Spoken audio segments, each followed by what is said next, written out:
Hello, everybody. Hello, everybody. What's up? How's everyone doing? We are here. We are finally here to see the USFL South Championship game. Let's get going. Let me.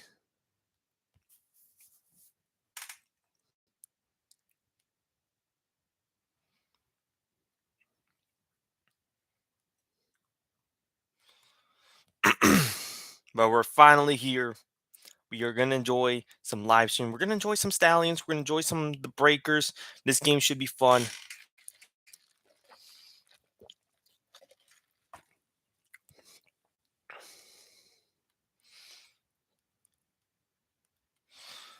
Hey.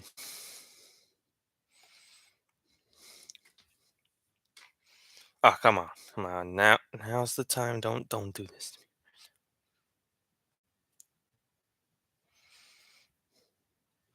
All right, what's up, everybody? How's everyone doing? You're finally here. We're gonna enjoy the USFL South Championship game. I am excited. Winner gets to go to the USFL Championship game in Canton, Ohio. Can Birmingham punch their ticket again, or will the Breakers pull the upset? And we'll find out. We'll find out. But yeah. But how's everyone doing tonight?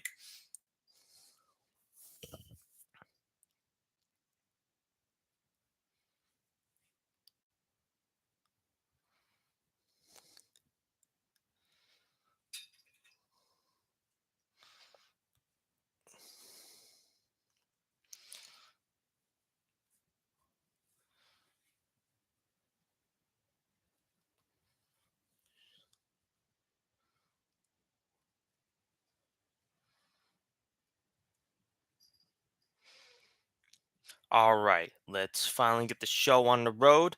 Let's go enjoy some USFL football now. How's everyone doing tonight? Breakers wanting to receive is interesting. They want blood. Yeah, I understand. I would understand. What? Yeah. But here we go. But today, basically, who can make the less mistakes? That's pretty much today's goal. Who will make the less mistakes today? I know that's every game, but based on how it is all about mental test. Who's going to crack first, because both these teams, two of the best teams in the USFL, both great offenses, um, both great offenses, and pretty much, and this will determine who can do it. Who's going for who y'all going for tonight? Who's your team? Who do you think y'all gonna think win this game tonight? I said Stallions win 31-28. That's gonna be my score. But yeah. Not only that, but who also plays a better defense? Plus, Scooby Snacks is back. Yep, Scooby, the Shark Dog, is back. Scooby Ride is back, and we're finally gonna get to kick off right now. So here it goes, the beginning of the USFL South Championship game. Who will take on the Southern Crown? We will see in about 3 hours or so. What? Yeah. But yes. Yeah, McLeod Thompson, the new quarterback. I have Stallions for smaller championship game. I saw your video. Yeah. Let's see how that one goes. But we have McLeod Bethel Thompson, the new quarterback for the Breakers this season. Last year was Kyle Sloter, but he went to the XFL, but then got cut. And now he's actually with the Stallions, the USFL, but he's inactive for today. But McLeod Bethel Thompson, great quarterback. He was the passing yard leaders this season. But here we go. First play, we have receiving, and we got a gain of a good few yards right now from what I believe looks like what I believe is Johnny Dixon. But the Breakers, let's go back a few weeks ago during week 8, week 9. They were this close to brink elimination after going from 4-0 to 4-3, but now they've won their last 3 games. Let's see, maybe this streak could give them the momentum, give them the push. But here we go. We gone for another game. We got a first down for New Orleans. First and 10 Breakers. The Breakers are the Breakers are pushing everything they got because they cannot let go of the pedal. They cannot let go. Week 3, we could either see the week 3 Breakers or we are going to see we're going to see the week 7 Breakers. Most likely just in between. Because those last 3 weeks they were very competitive, and now we're gonna see it goes. All right, we got a rushing play, and we got another game for a few yards by West Hill. West Hill, an all USFL RB, very amazing season right there.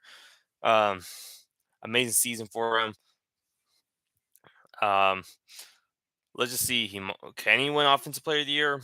Well, there's probably competition with Mark Thompson and Corey Coleman, but you never know.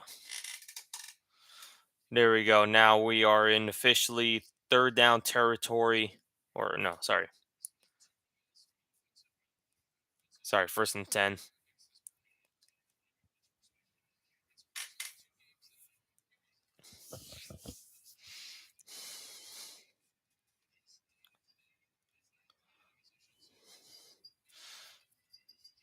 All right, here we go. All right, going for a pass. Passes to number 3, and we only got ourselves look like for a gain of 1 yard right now. So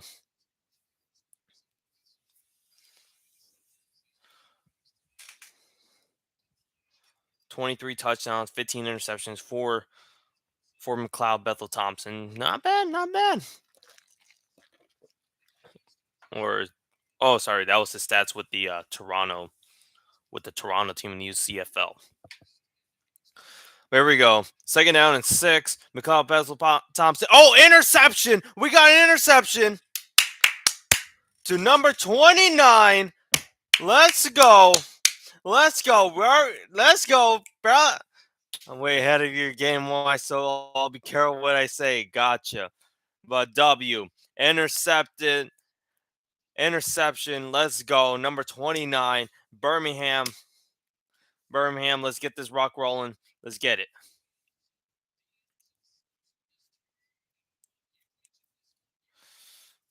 All right, now it's time for the GOAT himself to return, the MVP, my MVP of the USFL, Alex McGoo. Let's bring it on.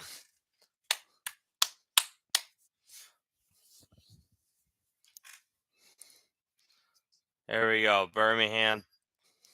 First and 10. Oh, we got a running game. All right, a few yards by CJ Maribel. All right, pretty cool, pretty decent. Let's take advantage of this. Take advantage of this opportunity right here. 25 total TDs for the GOAT himself, Alex McGoo. 67% completions, 108.3 yard passer rating. Second and 5. Here we go. All right. They handed out to CJ Marble once again, and another game of a few yards. Here we go. We're about to hit third down territory.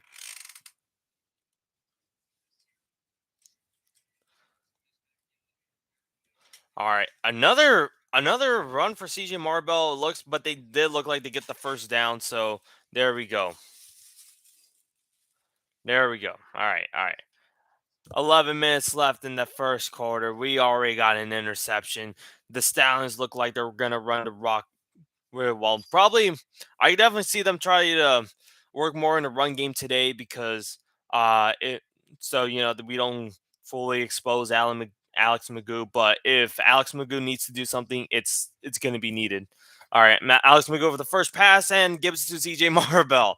All right, Maribel's already involved with 4 plays and look like we only got maybe a gain of 1 right now, second down.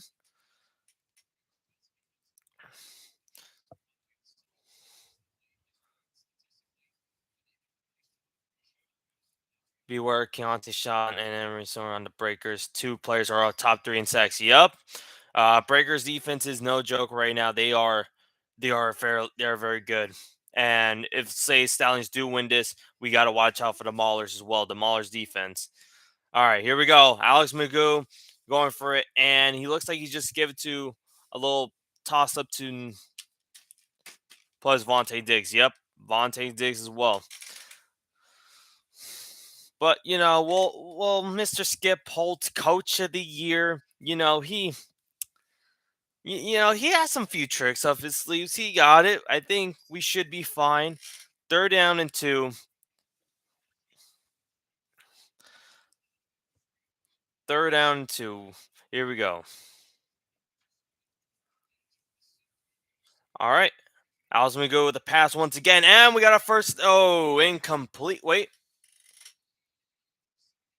Nope, incomplete. Fourth down and two. It looks like we're going to go for the field goal right now. Most likely. Wait. Are we going down fourth, or are we going for the? Well, I guess I'll see in a minute.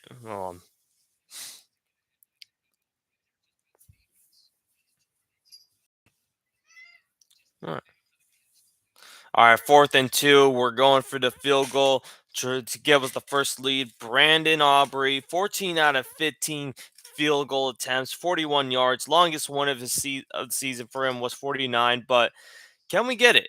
Can we get the field goal? And the kick is good. 3-0 Stallions. That's how you start up a drive. Prefer the touchdown, but hey, whatever we can to get points in this game is much needed. But otherwise, overall, good first drive for the Birmingham Stallions, the dominant team in the USFL. Not saying USFL South, in the USFL. But let's kind of talk about a little bit last night. I didn't really get to see some of the game um till like kind of the very end because I was hanging with someone. I was hanging with someone last night, but I did see some parts of the game, and I did see the overall ending to the game, and now that looked very interesting. That looked overall interesting. Michigan, I thought, I was going for the chaos. I was thinking of all the teams, I believe who would cause the most chaos in this playoffs would be the Michigan Panthers. For what it is, EJ Perry, it looked like it was a rough first half for him, but then the second half, everything sparked well. It looked like about to be another comeback from the Stars, but at the end, they lost in overtime. Hey, but now the Maulers, who were basically the worst team last season, but they got this, and not only that, they only got the second overall pick as well since they lost to the aforementioned Michigan Panthers last season. But let's just see what changes the factors. One, if only the Panthers didn't turn over the ball three. Yep, basically, the Panthers basically just if they just had one less turnover, basically they would win this game. They would most likely would have booked their ticket, and stay in Canton for another week. But hey, you know what? It is what it is. And that's what happens. But the Maulers, still I'm not gonna count out the Maulers. I might just make some jokes here and there, but otherwise, the Maulers, they're definitely remind me of the Renegades. They're definitely reminding me. They gave me Renegade energy. They're like, all season was pretty much their entire defense was carrying that squad to at least get to a playoff berth. Their offense wasn't doing well with either Kyle Slower, Plitt or Pitt. I kind of forgot his name, the other quarterback, and Luis Perez hang to it, which he was traded from the Drew Plitt. Thank you. Drew Plitt, and then after that, they added Luis Perez from the Vegas Vipers, and it looked like it didn't look too well for Luis as well until the playoffs. All of a sudden, it just sparked up. Somehow, Bob Stoops just found his quarterback instantly for those two games, and the offense went off, the defense went off, like as per usual, and there we go. All right, but the New Orleans Breakers are heading to the starting their second drive right now. Let's just see McLeod Bethel Thompson, let's see if how Bethel Thompson, just calms down from the injury or from the interception. Let's just see, hopefully his confidence didn't go too down. But hey, man, I would not mind another interception though. But here we go. Hand off to West Hill, gain for a few yards, second down. All right. But yeah, anyways, the Maulers, I feel like they're giving me renegade energy. I feel like they can click when they need to. I feel like whoever they meet up in the USFL championship game, they're, the Maulers defense is going to be the reason why they might win this game. They'll win that game. Like maybe the offense will do as long as the offense probably does enough, and their defense will just do the work. They might win this game. Here we go. It looks like we're gonna have another first down for the for the New Orleans Breakers. But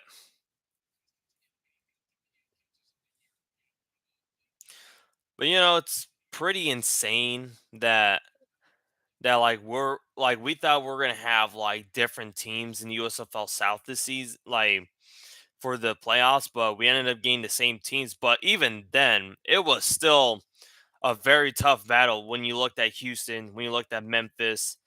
Memphis was just somehow the weaker team, especially the first 3 weeks. But yeah, all right, another gain a few yards, second down again. But the only time I remember John DeFilippo, the head coach for the Breakers, was when his time with the Vikings in 2018. With Kirk Cousins they thought, hey, if we get Kirk Cousins, the Vikings are winning the Super Bowl back in 2018. Y'all remember that? Good times. There we go. Another run carry, and looks like we got a first down. Yep, we got a first down for New Orleans to from number 6. But we're already halfway into the first quarter. We're already now a little under halfway into the first quarter, and overall, still pretty good. The quality looks very solid. It looks much more cleaner than last year. Oh, there we go. I don't know if it glitched or not, but all right.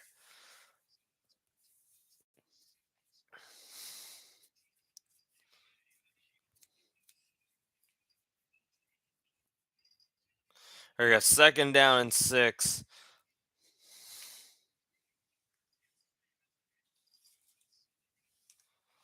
Let's see what John Chavis has got. Let's see what he's got for this defense. All this season has been basically a literal bend but don't break defense. So like we could just give up like 50 yards and we'll somehow only just manage to give up a field goal, or we'll find a way at the right time to stop them and just and make them come on a fourth down as well. All right.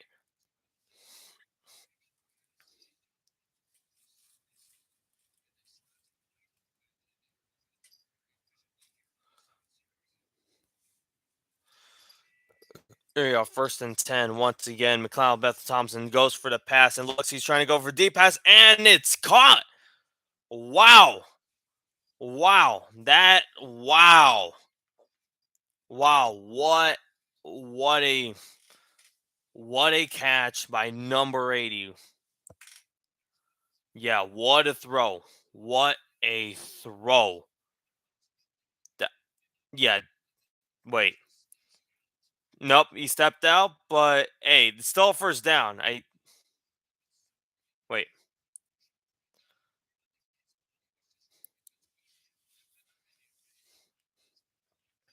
All right, first and goal for the New Orleans Breakers. Can the Stallions stop them in 3 stops? Because our goal line defense is very solid. So let's see what we can do. All right, give it to McLeod and a touchdown. Nope, nope. We got a flag on the play.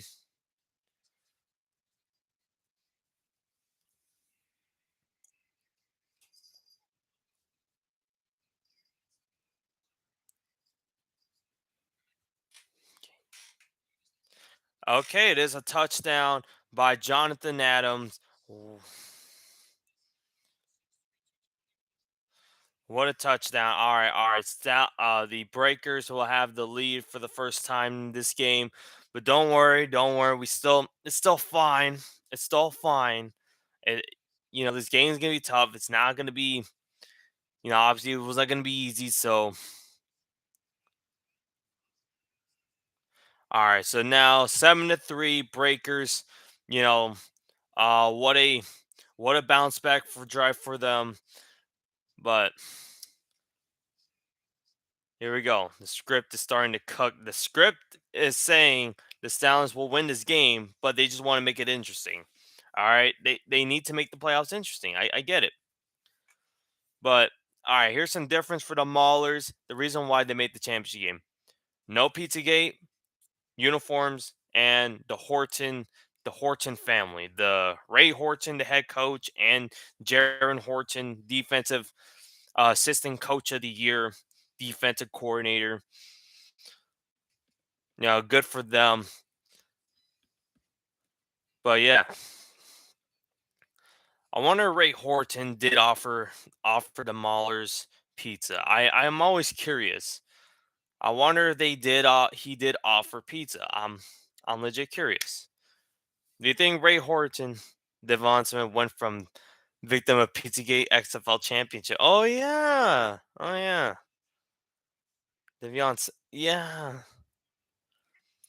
Hey, so I think when Ray Horton got hired, do we all think that he offered the team pizza before anything? Because I feel like that's how you start curses. I feel like if you do one thing controversy before your season starts, I feel like you kind of curse your season right there, like Pizzagate, for example.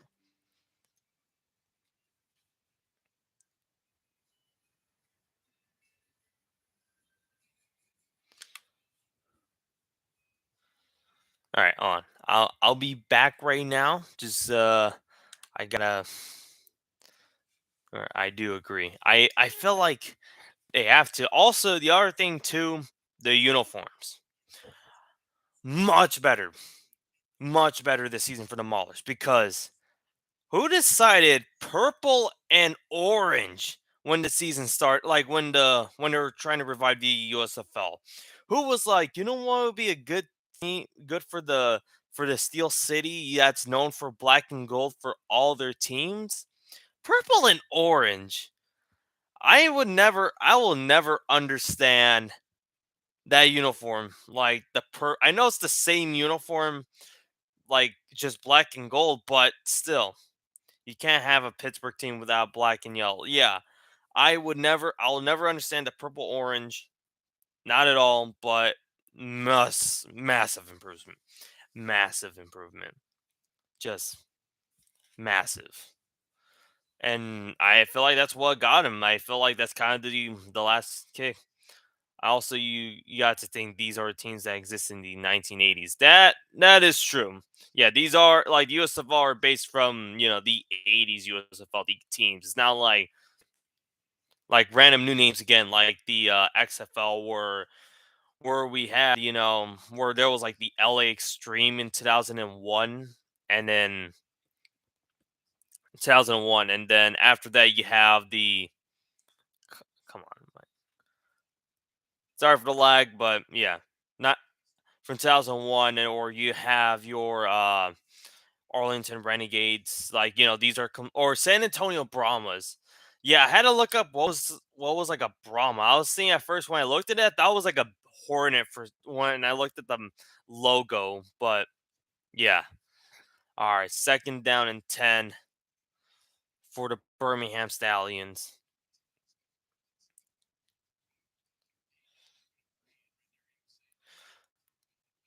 Oof. Yeah, yeah, he went in too fast to the he went in too fast in this situation. All right, second down and 10. Come on, Birmingham, you got this. You got this.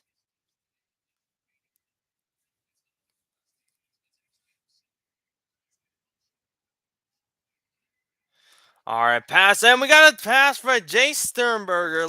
Wait, no, sorry. Wait. Oh, it is named by Jay Sternberger. That amazing combo. I know you keep mentioning that their comparison to Patrick Mahomes and Travis Kelsey. Yep, that is true, especially with that red and yellow, red and gold. But here we go. 1st and 10. We're on our own 30. We're on these Breakers 30-yard line. Can we get this going? Alex Mago hands it to CJ Maribel. Oh, he gets some yards and all right, very good. Very good. Very good amount of yardage. We are I think we got a 1st and 10, I believe, or they haven't showed it yet. No. 1st and 10. Oh, it is. All right. All right, here we go.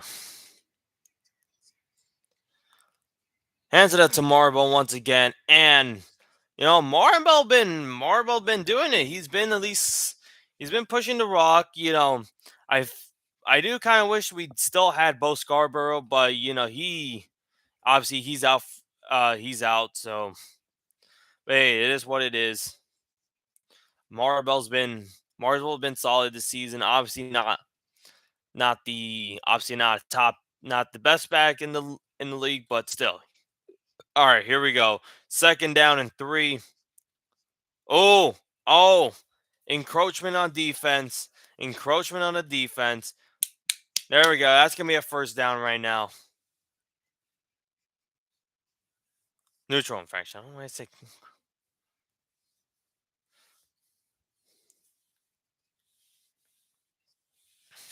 All right. Before the next play shows up, I have a legit question. This is a real question. Do you guys believe Carson Wentz should sign with the USFL and XFL team? I'm not actually saying as a joke. This is like a legit question because at this point in his career, he's kind of done. Like at this point, might as well. Here you go. 1st and goal. Hands out to Marble once again. Oh, nope.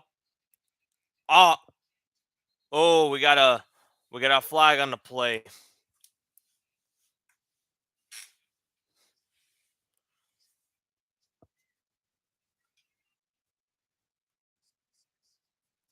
Holding on the offense. Dang. There we go. 1st and goal once again.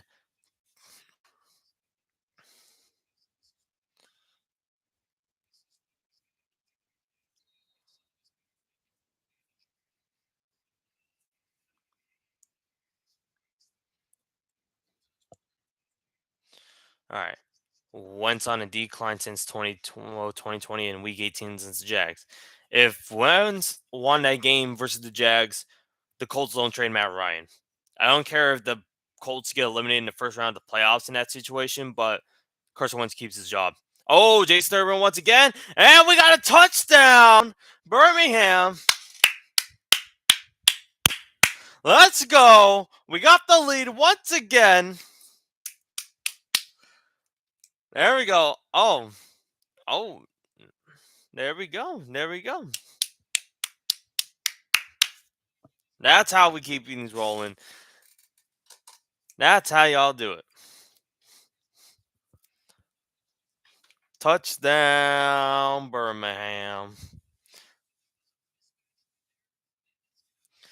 Jay Sternberger, still all pro USFL tight end, former Packer. Let's go. All right, and the kick is no good. Wow, 9-7, 9-7 Birmingham after this drive.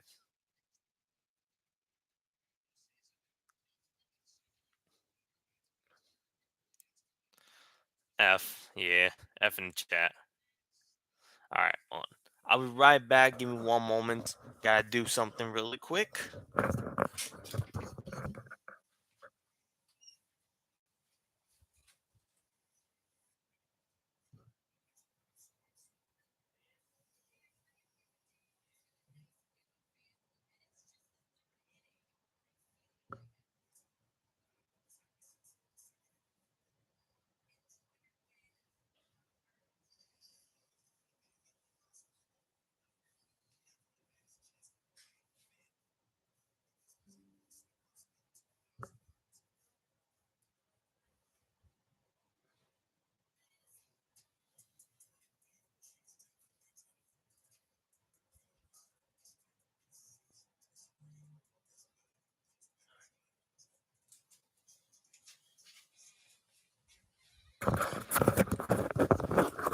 All right, I'm back, everybody. I'm back once again.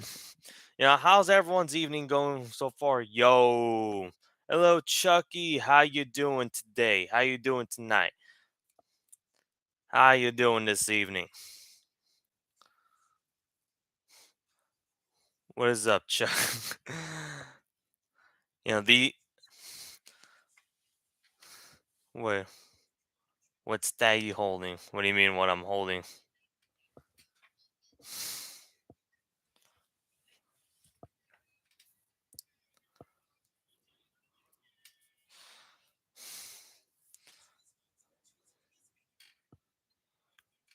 But oh yeah, sorry. Anyways, how's everyone's evening going so far? I'm like we're enjoying some football. How's everyone's evening?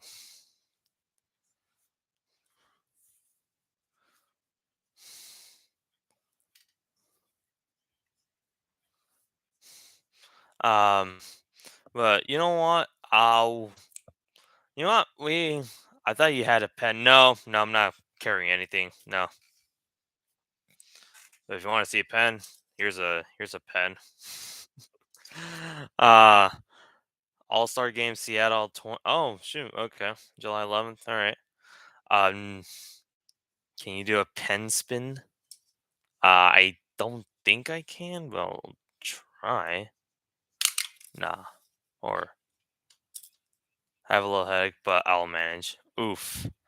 Oh, if anything, you get some Advil or some ibuprofen or something. But here we go. The kickoff just begins. Birmingham. I have a habit of chewing on pens. Do you follow MLB? I am a Giants fan. Yeah, I don't really post. Yeah, I know I don't really post baseball content as much as I kind of want to. Yes, I'm a Giants fan because F the Dodgers. Sorry, I have. But yeah, I do try to watch it MLB, but I've been really been focused on school this past semester, same year, but I do try. Well, I am a Braves fan. Ooh, nice. Oh, we almost got another turnover. Wow. Uh, but yeah, Scoo. Yes, sir. Scoob looking fresh. He's looking fresh. He looks like he doesn't look like he has any rust so far. Even though he missed basically most of the season, but hey, you know what? Good for him. Here we go. All right, they're tagging. Wow, Scooby right once again. Oh, magnificent.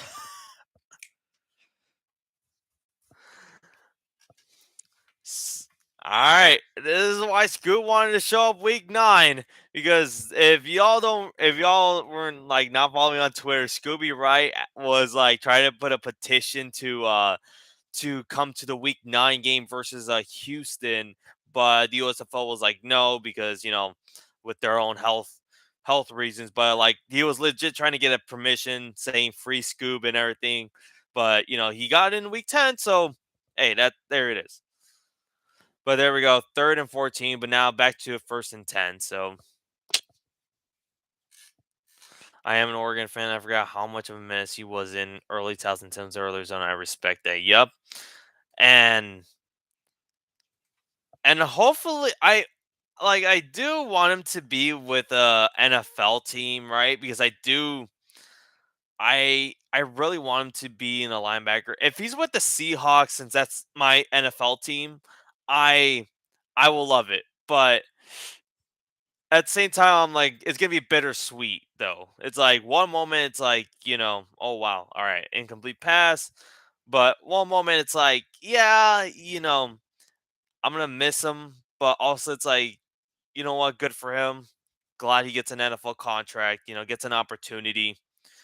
Because definitely we are gonna see some players get an opportunity this season for the US for the USFL to the NFL. I definitely see Sternberger probably being on that list again because he was a former Packers tight end. I felt like he can get an opportunity. Another one I probably have in mind uh, this season. I don't. Let me think. Any y'all can think of any players you think will be in it? Another one, Frank Ginda. The three-time defensive player of the week this season. Another one, Brilliant Speaks. 104 tackles. Yep.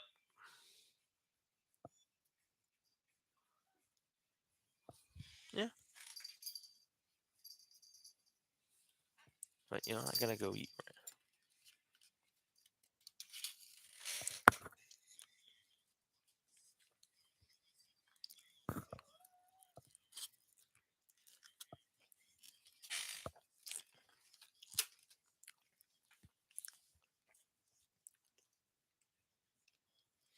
I wonder if Corbin Plum will get another shot in the NFL. That is very interesting because if y'all remember, because if we remember his time with the Browns, it was horrid.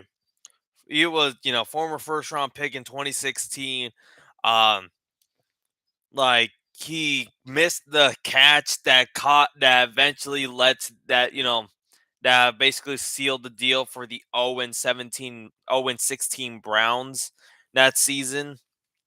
Um, and then after that, if you all remember a little parts in Hard Knocks where I guess he kind of complained to Hugh Jackson, being like, like why, like might as well like cut him, which they eventually did. And I do remember he did ended up being going to he went to the Bills for a quick second, and then after that he went to the Patriots for another quick second, and then after that, I didn't hear anything from him ever since. Maybe he was probably bounced out with another couple teams, and now he's back. But now he's in the USFL and he's thriving. So it's gonna be very interesting. I can see it gets to see go both ways this season. Whether he stays in USFL for another season or he does get another shot, at least this shot after this season, since what we're in June 25th, and if they sign him by early July, I mean by next week's, he could at least have a shot for the preseason. I'm not sure what team he'll be for. I could definitely see him going. Obviously, it has to be a team that's like kind of needing a wide receiver core. Definitely see Tennessee could. I definitely see Tennessee coming. Could see Giants. I could see some Giants maybe, or Texans. It depends. Like I felt like he had a massive improvement this season. So and flag on the play already. Not even soon as the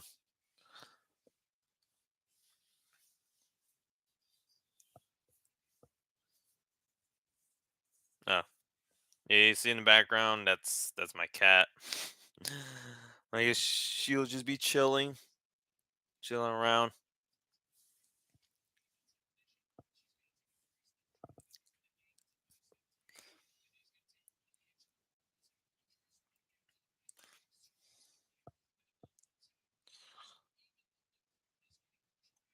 Here we go. Second down at 15. Second down at 15. McLeod Bethel Thompson, 8 of 11, 85 yards, one touchdown, one interception right now. Here we go. All right, now our pass to number 2. Oh, that's Johnny Dixon. I don't know why I said 13 was Dick. I don't know. Third down. Here we go. Titans, Colts, Texans, Giants think needed wide receiver. Yeah, yeah. But the one problem I do have with the idea, it's like I know besides the exception of Cavante Turpin, um, and I think there's like the defensive player of the year last year from the Houston Gamblers who went to the Browns. Um, I feel it's going to be very awkward for some USF players like going transition to the NFL like immediately right after, and we're about to have fourth down, send in the punt team. Uh, but because I remember when Kyle Sloter got signed with the Jags like right after the USFL season and immediately got cut like after like the first game, the Hall of Fame game versus the Raiders. So I mean, I feel like imagine like that little time of like going to the playbook and just yeah, and just coming off like of playing football after 10 games. So yeah, because excuse me. But let's see how it goes. Alex McGoo is going to be an interesting one if he's going to get signed to a team because very impressive season. I remember him when he was with the Seahawks as a backup to Russell Wilson or third string quarterback to Russell Wilson. But yeah,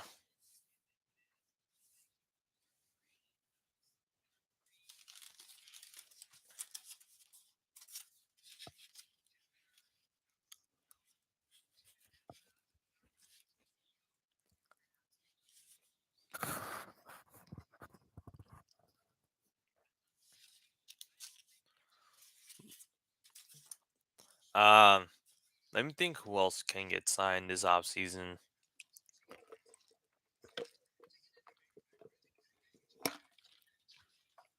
Can't really think of anyone. Right? Oh, Mark Thompson has a possibility. Wes Hills has a possibility. But based on how everything is for a running back right now in the NFL, based like how you know pretty much is more like the payment. Like Saquon Barkley wants to get paid, Josh Jacob wants to get paid, Dalvin Cook, who was still a top 10 running back in the league this season or last season, got cut. So I'm not sure what's like going on right now. I know the Jets and Dolphins are like doing their homework to sign him. Besides the goal line interception, what is the worst Seahawks moment you wit? Oh, that's an interesting one. Obviously, besides Super Bowl 49, I gotta think. I think oof, that is a tough one. I really want to say the worst game. I gotta. I'll answer my Jets moment too. I mean, besides butt fumble, I mean, there's. Ah, man, that is a tough one because I feel like there is some moments, but I feel like goal line interception is a tough top one right there, and Super Bowl 40 is in that area. But if I want to go more recent, I'm gonna go say the 2020 to 2021 season, the with the wild card game versus the Rams. Like Russell Wilson got destroyed that game. He was just like not even a moment. I felt like the impact of the let Russ cook session right there. Ooh, nice catch by number one. Let's go. First down Stallions. But that wild card game was just awful. Like it was pure annoyance. Like the O line just pretty much immediately giving up. But I feel like Russell Wilson also played a factor in that too. Aaron Donald just yeah, I would say maybe that one. That was probably my at least more recent. We're talking more recent though. Here we go. Ooh, fake handed Alex. Oh no. Oh no. He went through. Oh no. Oh no. No. No. No. Ah. No. No. Oh. Damn. That is a face mask. Yeah. Wow. A twist. That looked like it could have. Yeah, that pretty much looked like that pretty much twisted his neck off right there. Oh. He looks fine, but I guess they're probably are they gonna take him to the sidelines? Yeah, they're gonna take him to the thing. It looks like Jalen Morton will probably be the will probably get some plays right now. I He looks fine, but they're gonna check. Jalen Morton will get some snaps right now. Most likely, I could definitely just see a lot of handoffs for the time being. Jalen Morton, I guess they're showing his stats in from college. Yeah, kind of figured. Give it to number 23, gain for a few yards. I guess just game match. There we go. He's back. He's back. All right, all right. There you go, Alex McGood. Don't Week 11, 2022, Jets versus Pats. Oh, is that the second game where, dude? Was that the 3-3 game where basically at the end all it took was a kick return or a punt return for a TD, right? Oh man, oh man, no. A second down and three. Oh, Alex McGill running for again. Oh, Alex McGill. I love him, but this man plays. He's been playing very dangerously. Like every game, it's like one moment, it's like he looks like he's about to. He might get injured every time. Like for some reason, he just scrambles. It just looks like everything's about to go down.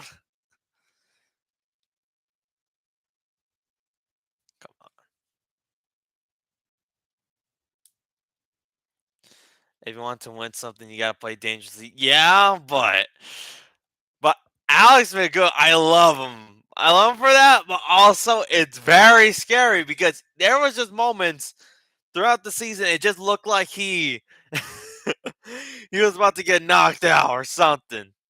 Bro, the breaker. Here we go, 1st and 10 once again.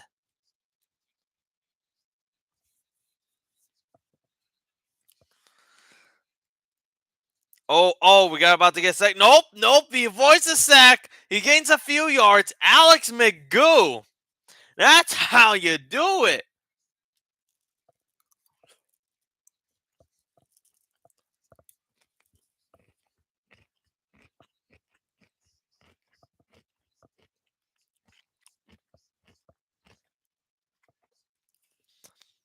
You know what? I have a question for you. Since you're a Jets fan, always been like, what are your thoughts about your new quarterback? Like, how did you feel when that trade happened or when they announced it? Oh, Alex McGoo with the bomb. Nope. Never mind.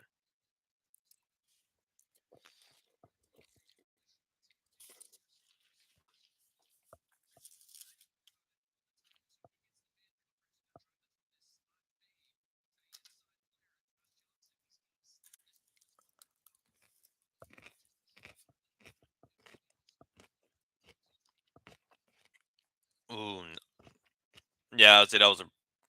Huh. Here we go. 3rd down and 5.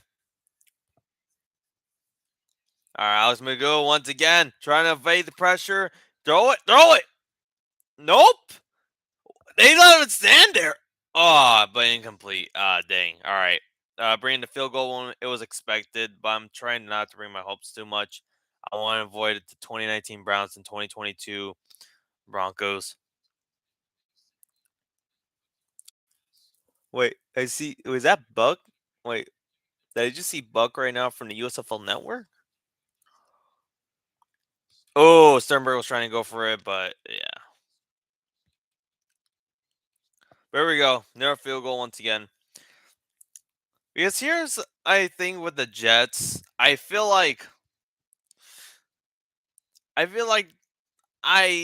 kind of like want them to succeed.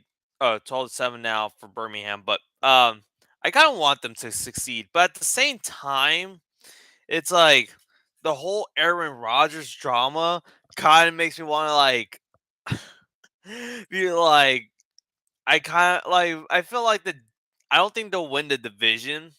I'm looking at a wild card spot for them because I'm saying they were a fairly solid squad last season.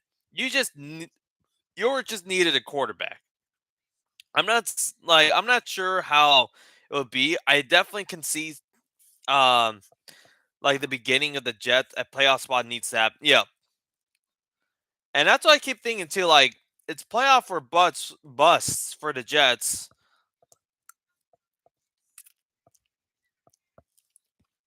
They currently hold the longest NFL. They currently hold the longest active NFL playoff drought in the NFL. And obviously, this moves this definitely. The Jets was amazing on defense. That was the carry. Yeah, 100%. I saw that defense, like that offense, specifically, especially Zach Wilson. They wasted a defense right there. If they just had at least a slight common quarterback and just needed to win at least 2 or 3 more games, that would have been it. Like you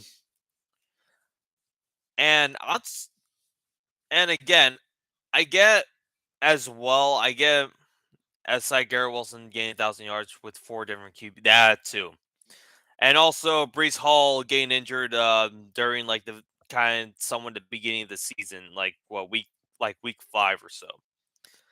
Because I do like Brees Hall. I feel like Garrett Wilson definitely is definitely a great wide receiver one, but I feel like I'm probably going to be nervous that they might push him to the wide receiver 2 spot since Alan Lazard is in losing AVT and insane game was the beginning of the downfall. Yeah, because after that I couldn't see like how much the Jets could have hold on to couldn't hold on, but hey, for Jet standards, it was pretty solid. Like it did show progress. I think Robert Sala is your coach. I think just give it time. But I felt like do not make the playoffs this season. Even if Aaron Rodgers at least has a decent season, then I feel like there are going to be some heads calling out Sala because I do believe in him, but I feel like that's going to be the situation that will lead to if anything.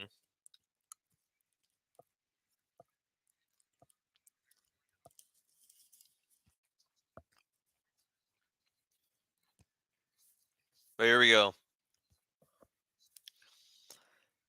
All right, all right, all right. Well, we're already in the second quarter. It felt like this. It feels like it doesn't feel like we're in the second quarter, even though we are. It doesn't feel like it, but time flies by fast. Time flies by fast.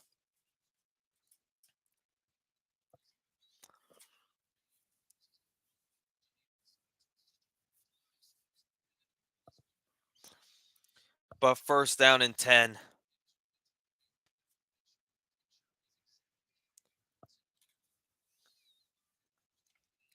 He is great with defenses. I'm just worried about more of the offense. History repeats itself with Todd Bowles. Huh? Yeah, yeah. And now your offensive guys, your offensive geniuses are Nathaniel Hackett, who led one of the worst offenses in 2022, and your other offensive genius is Todd Downing. So, which feel hopefully it's not like another Matt Patricia and Joe Judge combo like with the Patriots. But even though it's hilarious, even though it's pretty hilarious, but I think the idea for Nathaniel Hackett is just like again, Downing who got drunk and didn't win a game after that event. I know after the pack, which ironically was with the Packers. Uh, was with the Packers. They collapsed. The Titans collapsed. And I think I have a hot take for this season. Wait, I'll tell you after this play. All right. Oh, incomplete once again, and we're at 4th down for the Stallions. 4th down for the Breakers. Sorry, but here we go. Stallions ball once again. Stallions showing their dominance throughout this game. But I think like Nathaniel Hackett is again supposed to be the basically bringing in the New York Packers. Like I think you already heard the joke so many times, but I think as long as like it's like all right, as long as Aaron Rodgers does his thing, you should be fine. I think that's the idea. Aaron Rodgers does his thing. Basically, Hackett just basically needs to just need to be a stand-in, basically. Kind of like what's his face, like Matt Nagy this season. It's gonna be like Matt Nagy this season. He's gonna even though he's currently the offensive coordinator for the Kansas City Chiefs, again, he's just gonna stand there. Patrick Mahomes will just do whatever he wants. So it's not like he's gonna like use Patrick Mahomes like he did with Mitchell Trubisky, where he's like, all right, you're just gonna do is we're just gonna run the ball 2 times and then we're gonna pass it.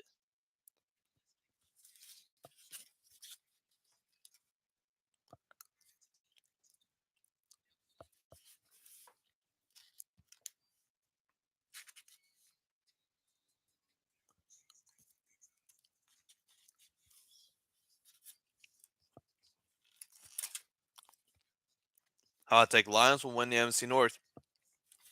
I feel like that's like more warm take right now because I think a lot of people have been kind of still have been actually been buying the Lions stock as of late, which I get the reason why, but I'm kind of like skeptical because they have everything. Like they are becoming an up and rising team. They just need as long as they don't have as long as their defense doesn't go like just drop dead like the first 7 weeks of the NFL season, then they should be contending. Like because that second half of the season, they were the team that we should be afraid of. Like even if like let's just say they made that 7th seed last season, uh they made that 7th seed last season, they would have been a threat to the Niners. 1-6 to 9-8. Yup. All and what's the funniest thing too? If they just hadn't been, they just needed to beat the Seahawks.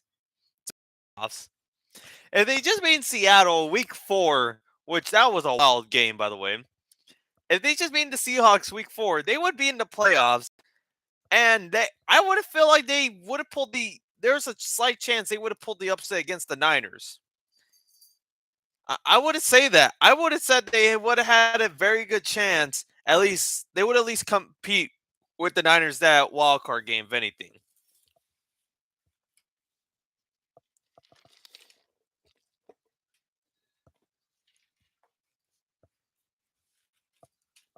But I think I have a hot take for this season. And I guess if I have a hot take for each division, uh, for the NFC South, the Falcons will trade for Ryan Tannehill during the midseason. Ooh, all right, Bass, and we got a game for a couple. I feel like this is how I see it. I feel like if Desmond Ritter does not succeed, and Taylor Heineke like somehow just does not become like doesn't have the dog in him. I feel like during like week 7 or week 8, and the Falcons are what maybe like 2-4, like or 3-5 maybe. I definitely see a trade for Ryan Tannehill. So because think about it. Think about the difference from Ryan Tannehill the 2 seasons with the Titans. From if you think about the comparisons, 2019 and 2020, Ryan Tannehill with Arthur Smith. Ryan Tannehill was looked like a great quarterback. But when he left, Ryan Tannehill suddenly kind of flopped a bit. He's okay, but I wouldn't say he's obviously like the same guy he is.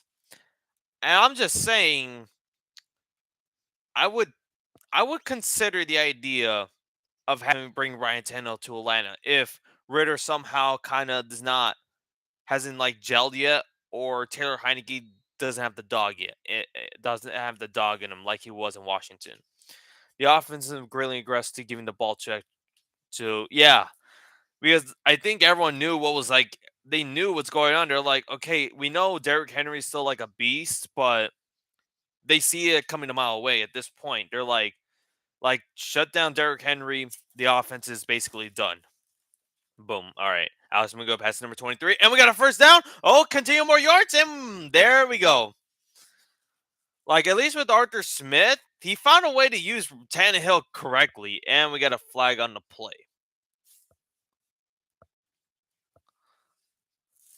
So that's what I'm thinking. Might as well, like, if you're going to at least try to get trade value out of Tannehill and start the Will Levis era, might as well send him to the place that he did succeed with his former coordinator.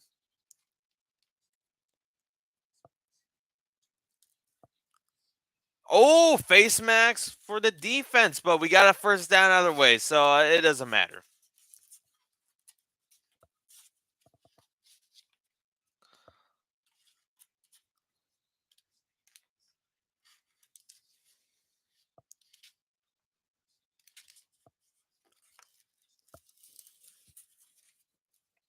All right, first and 10. We're a little over 6 minutes left in the second quarter, and one penalty only for the Stallions this half. Nice. Here we go. All right, Alex Magoo.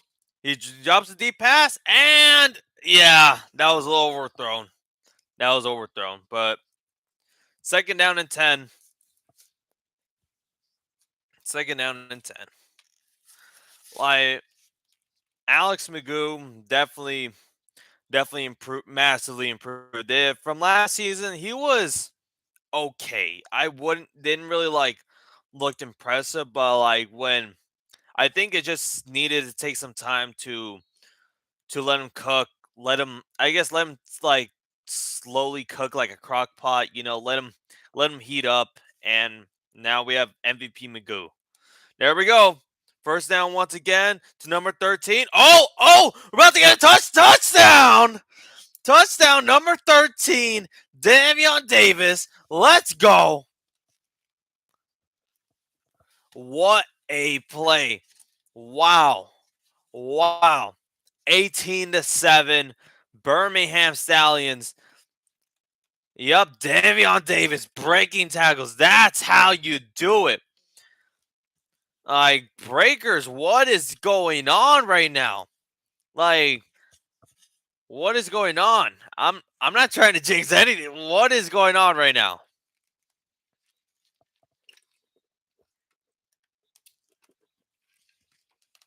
Skip Holtz, the magical man. I do love it though. Like,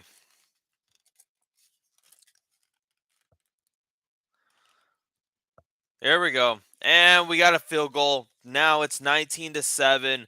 Birmingham takes the lead with an 11-point game. But I do love this right now, the USFL.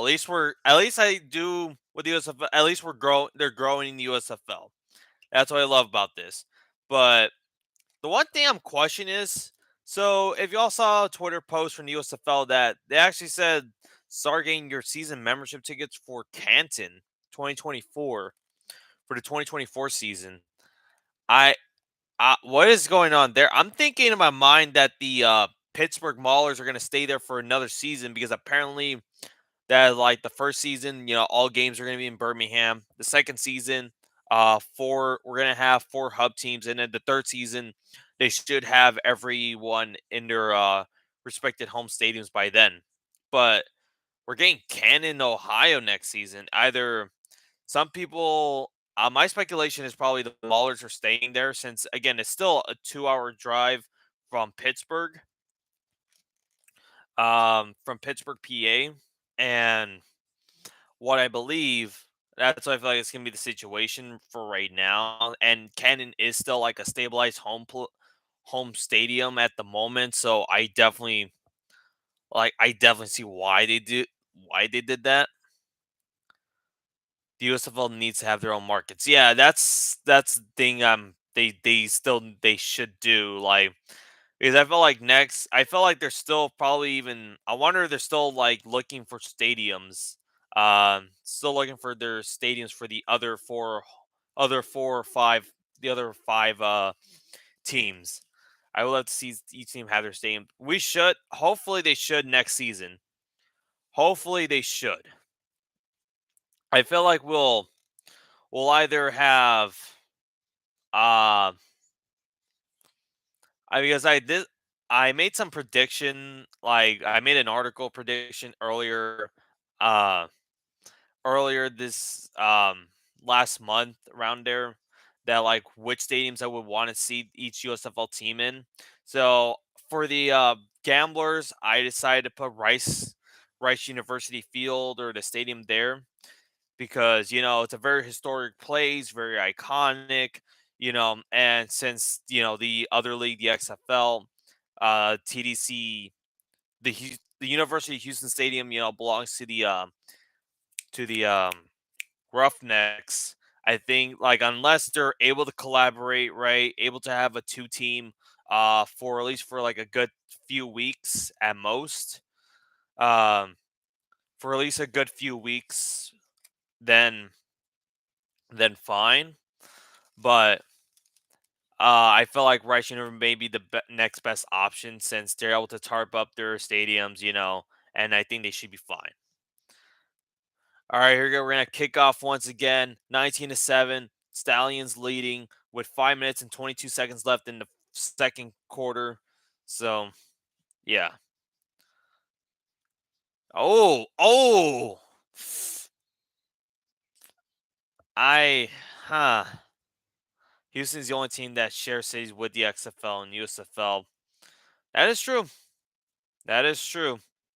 So, but I really want to see how that situation goes because I originally had the Gamblers going to Shell Energy Stadium, but they already have two soccer teams, so I'm not sure adding a football team is gonna create some type of scheduling impact, like especially like finding the home games for all teams, unless they somehow miracle way to convert a soccer stadium and spray paint it back to a football stadium within a day or so. So, yeah. Unless there's like the Cardinals where it's like, they put the retractable field, right? They move the grass into the sun when it's when it's not in use. There we go. Second down and 2.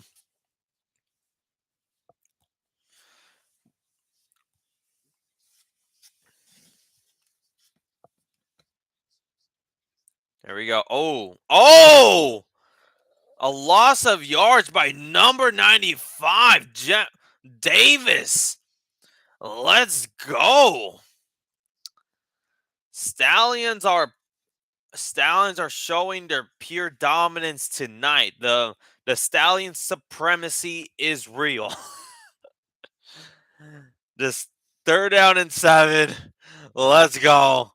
Here we go.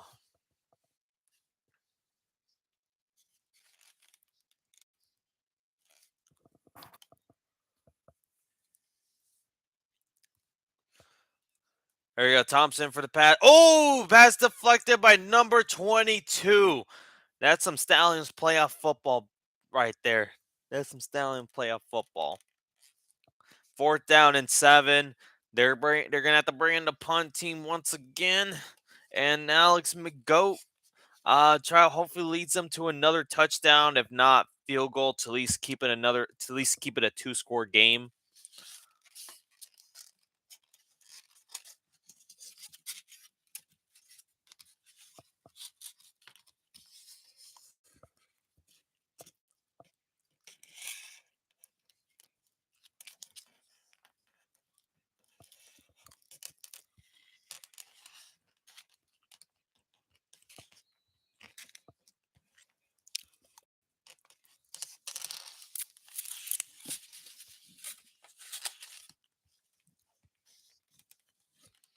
You want to be a person if this hopefully this person does not get cut. Be right back. Gotcha, bud. Do your thing, bro.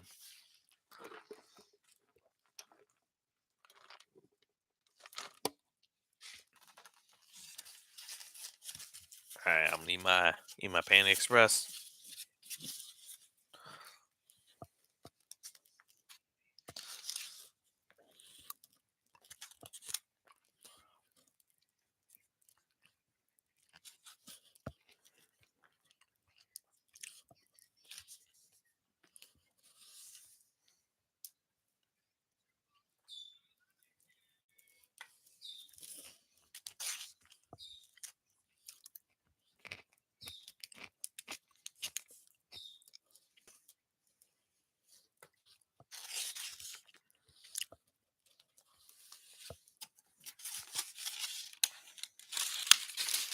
All right,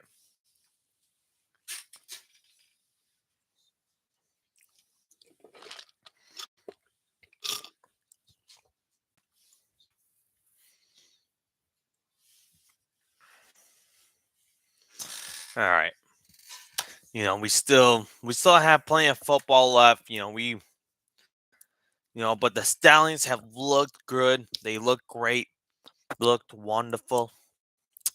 Great team in greatest team in the USFL.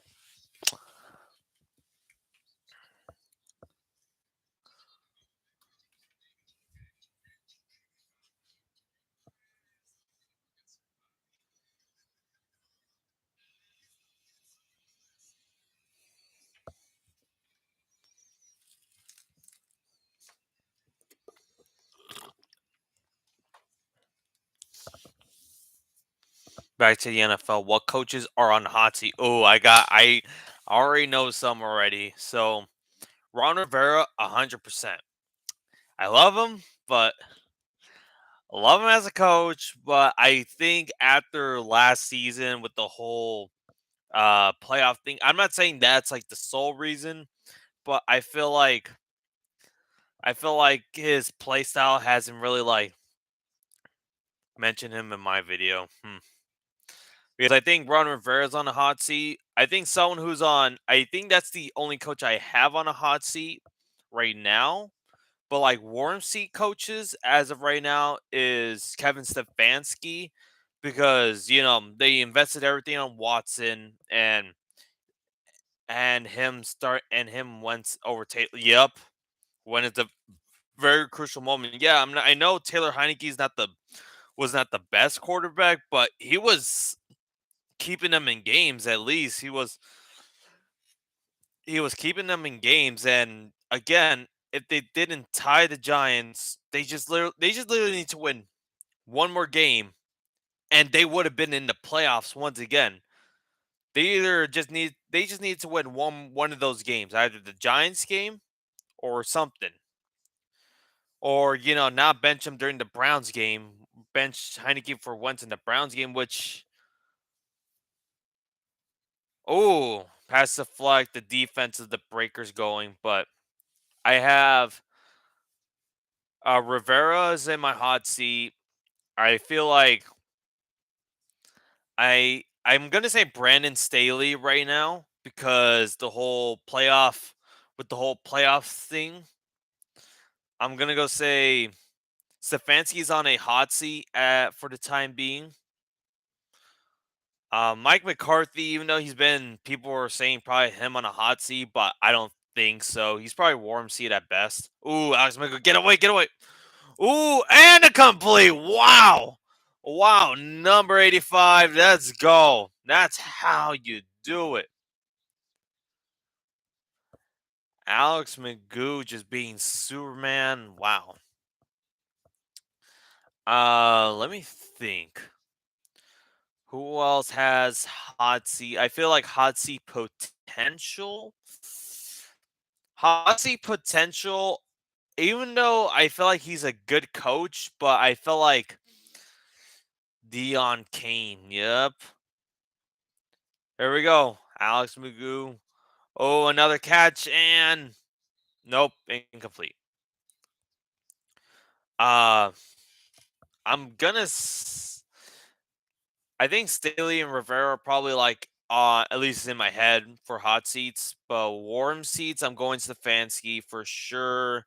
Um I'm gonna say a hot take on this one. I feel like Frank Reich has a warm seat possibility. Like even though it's a rebuilding Panthers team, I definitely see it. Another hot seat possibility, Arthur Smith. Even though he hasn't really done anything wrong. Ooh, Alex. Oh, CJ Marba, go, go, go. All right, we got it first down once again.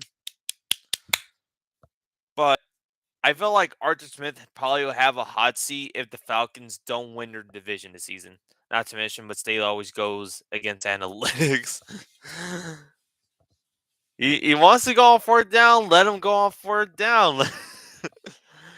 If he wants to blow a 27-point lead, let him blow a 27-point lead. But yeah, and if Rivera gets fired, Eric Bieniemy has to be the head coach, right? Because this is how I see it. If Rivera doesn't is not there for 2024, it has to be Bieniemy, right? Because he's been wanting a head coaching job, and now I have 100% Todd Bowles. Oh yeah, yeah. That's another one because like, how did you take a Super Bowl contending team? Yeah, you won your they still won their division, but that was really more thanks to their weak division. Like I felt like most of the other teams in the NFC South looked probably had would have put a better, at least a much better performance in the playoffs against the Cowboys. I mean, I wouldn't believe I think the Panthers look like at least a better team than the Bucks and then look like a better team towards like that latter half. The only one because of Tom Brady. Pretty much. Like Todd Bowles took a Super Bowl contending team to somehow look like one of the worst teams in the league. And no, keep in mind you, the Bucks aren't really a bad team per se.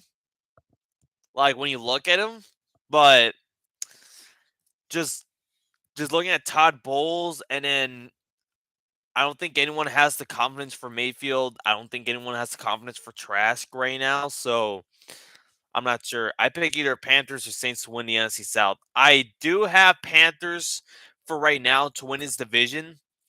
The only thing because here's why I believe. This is why I believe. I feel like Frank Reich is finally getting like the opportunity he did and it wasn't Indy because like if you remember the whole quarterback carousel, I think he finally like got his quarterback like for sure. He doesn't have to worry about like, oh, next year, like if this doesn't work, oh, next year I gotta go get a new quarterback. I gotta go get Carson Wentz, or oh, I go get Matt Ryan. Just like when he was in Indy, but. Now, since he finally has Bryce Young, it's like, oh, Bryce Young didn't do well this season. It's fine. We're still developing him. It's fine. The Saints, Reich was a coach that passed the expiration date on the Colts. Like, I feel like he's a solid coach, but I think it was just his time in Indy was up. But also, the other reason, too, Elijah Evero. He was the defensive coordinator for the 2022 Broncos. That Broncos defense was great. If it wasn't for Russell Wilson and that Denver Broncos offense, the Broncos would have been really great. The defense was pretty much the reason why they had all those one score games, or at least like was pretty much the reason why they were at least kept. Oh, that cat Davius once again, first down. But was that a catch? It was. Davis once again.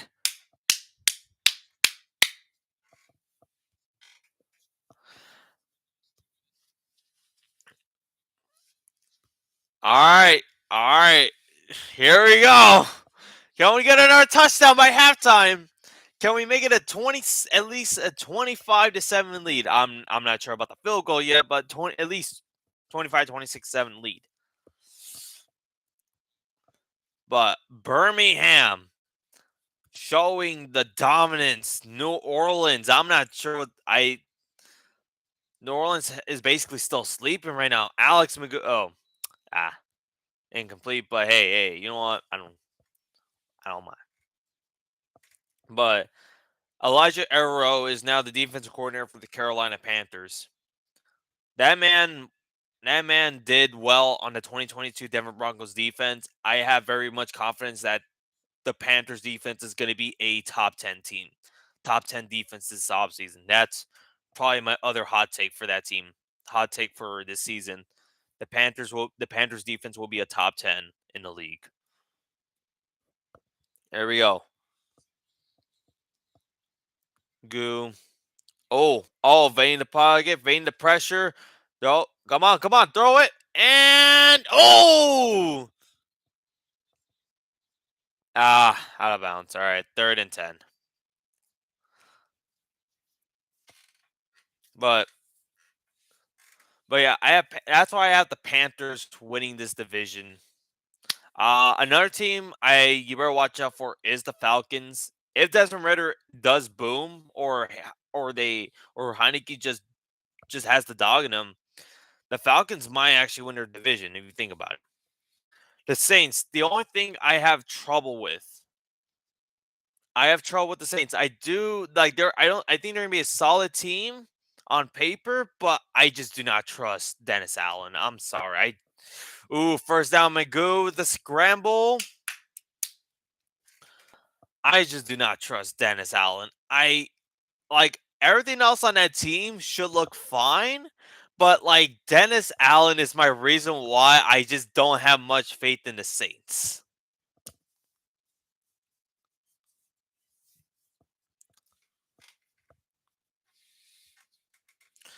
All right, 1st and 10 for the Stallions with a minute left in the uh Alice Magoo is on the floor still. Everything all right?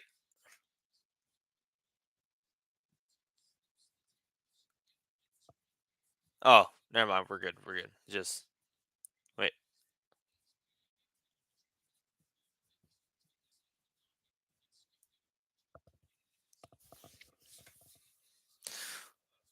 But Alex Magoo is showing off magic. That is, great players doesn't automatically mean it's a great team. Example, 2019 Browns. Yeah, exactly. They had a solid team on paper, but their head coach pretty much is that defining factor. That's why I feel like even though you could have such great players, the head coach is overall at the end is kind of like the deciding factor. And that's why I don't really have much faith in the Saints because of Allen. I just like he could be a great defensive guy, but I am not sure after that. Beyond that, it's question marks. Here we go. What's it going? Oh, there we go. 1st and goal for the Stallions. Let's go. Another great example of great players doesn't mean an automatic great team. 2022 Broncos again. Like besides their defense for the Broncos, their offense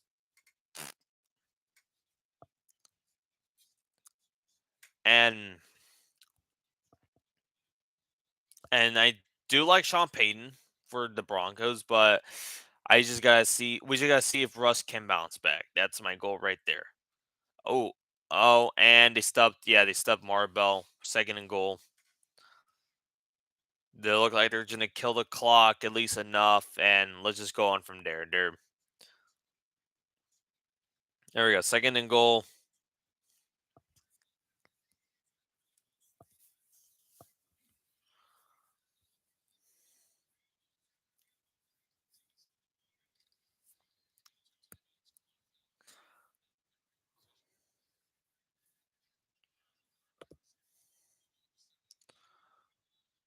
There we go. First, 2nd and goal.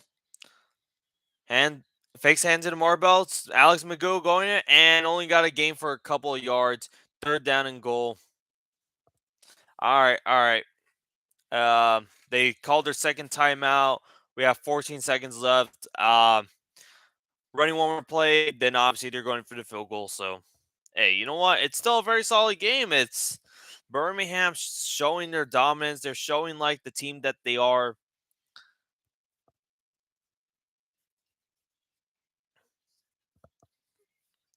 But you know what? I do also like the bond between Holtz and Magoo. You know, they have that bond. Like they're like this.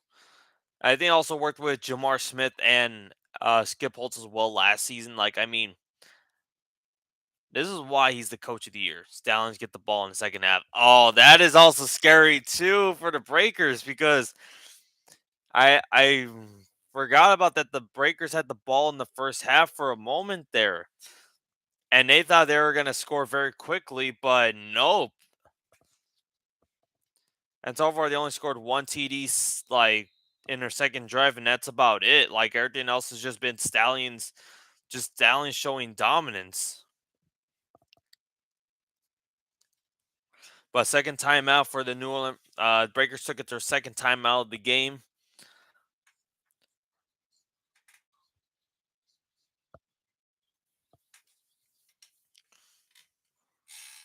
So, but basically, New Orleans got to make some adjustments there for that first half or in the locker room. But yeah.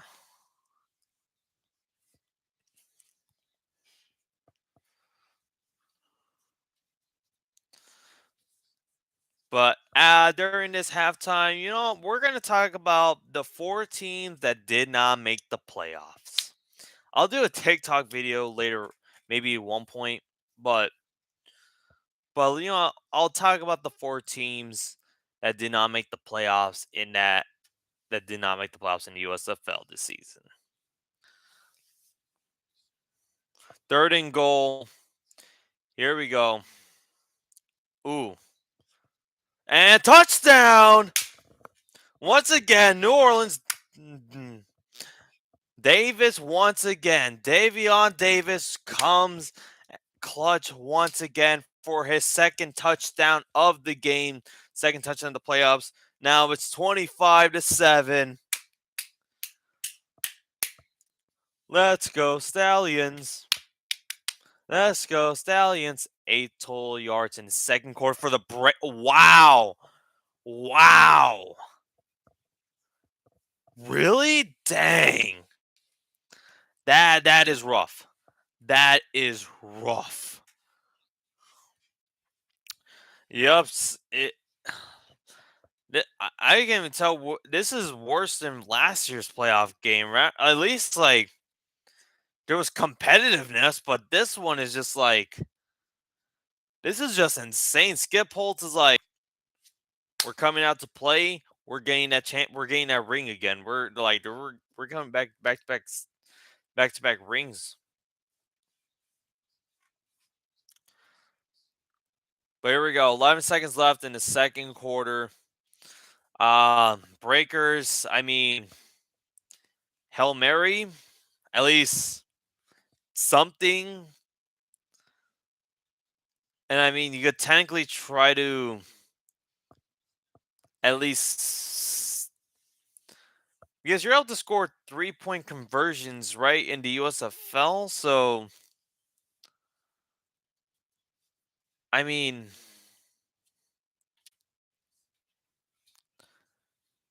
it's right now a 19-point game. So,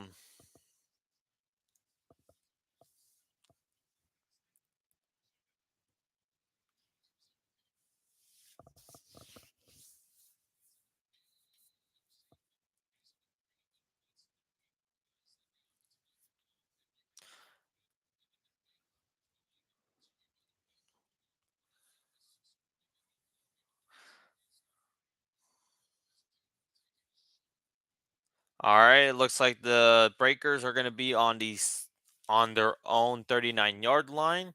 So, I mean, 6 seconds left. What do you do? Do you just kneel it for 10 the first half? Do you at least try to Do you at least try to at least go in the field goal range to at least just keep it a 16-point game? I mean, what do you do right now? Three possession game here, still possible, but need to score quick. I mean, as of right now, at least try to get into field goal range. That's your best bet at the moment, and just use the last timeout. And McLeod throws it for a deep pass, and that's the end of the first half. So 26-7 in the first half. The Stallions just showing pure dominance. They are showing that they are the team to beat in the USFL right now. Like, this is just pure dominance. But what are your thoughts on the first half right now? Whoever's here, what are y'all's first half right now? It was just pretty much pure Stallions dominance. Just that pure first half. Like, only one drive for the Breakers where they scored. The USL will be cooking up the scripts. And the script writers are doing okay right now. They're doing very well. They're doing the 26-7. Let's just see what happens the second half. But now let's go to the segment of the evening. The first two, the half segment. It's the halftime segment. The teams that did not make the playoffs. All right. Let's start with the worst team in the league this season. The New Jersey Generals.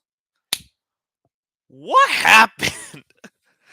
like I did Luis Perez, Cavante Turpin just stole the magic? What happened? You were pretty much one of the best teams last season where you had a coach of the year from 2022 and Mike Riley. Stallions just keeping this Breakers defense on the field. The longer they're on the field, the more tired. Yup. But New Jersey, what was that? Like,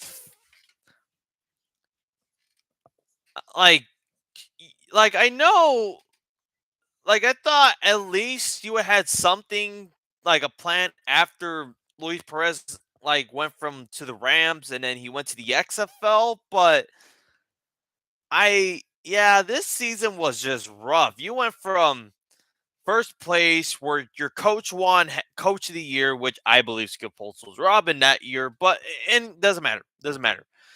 And then you did get eliminated in the first round of playoffs, I didn't expect the but I didn't expect the week one game versus the Birmingham Stallions be the foreshadowing of the season.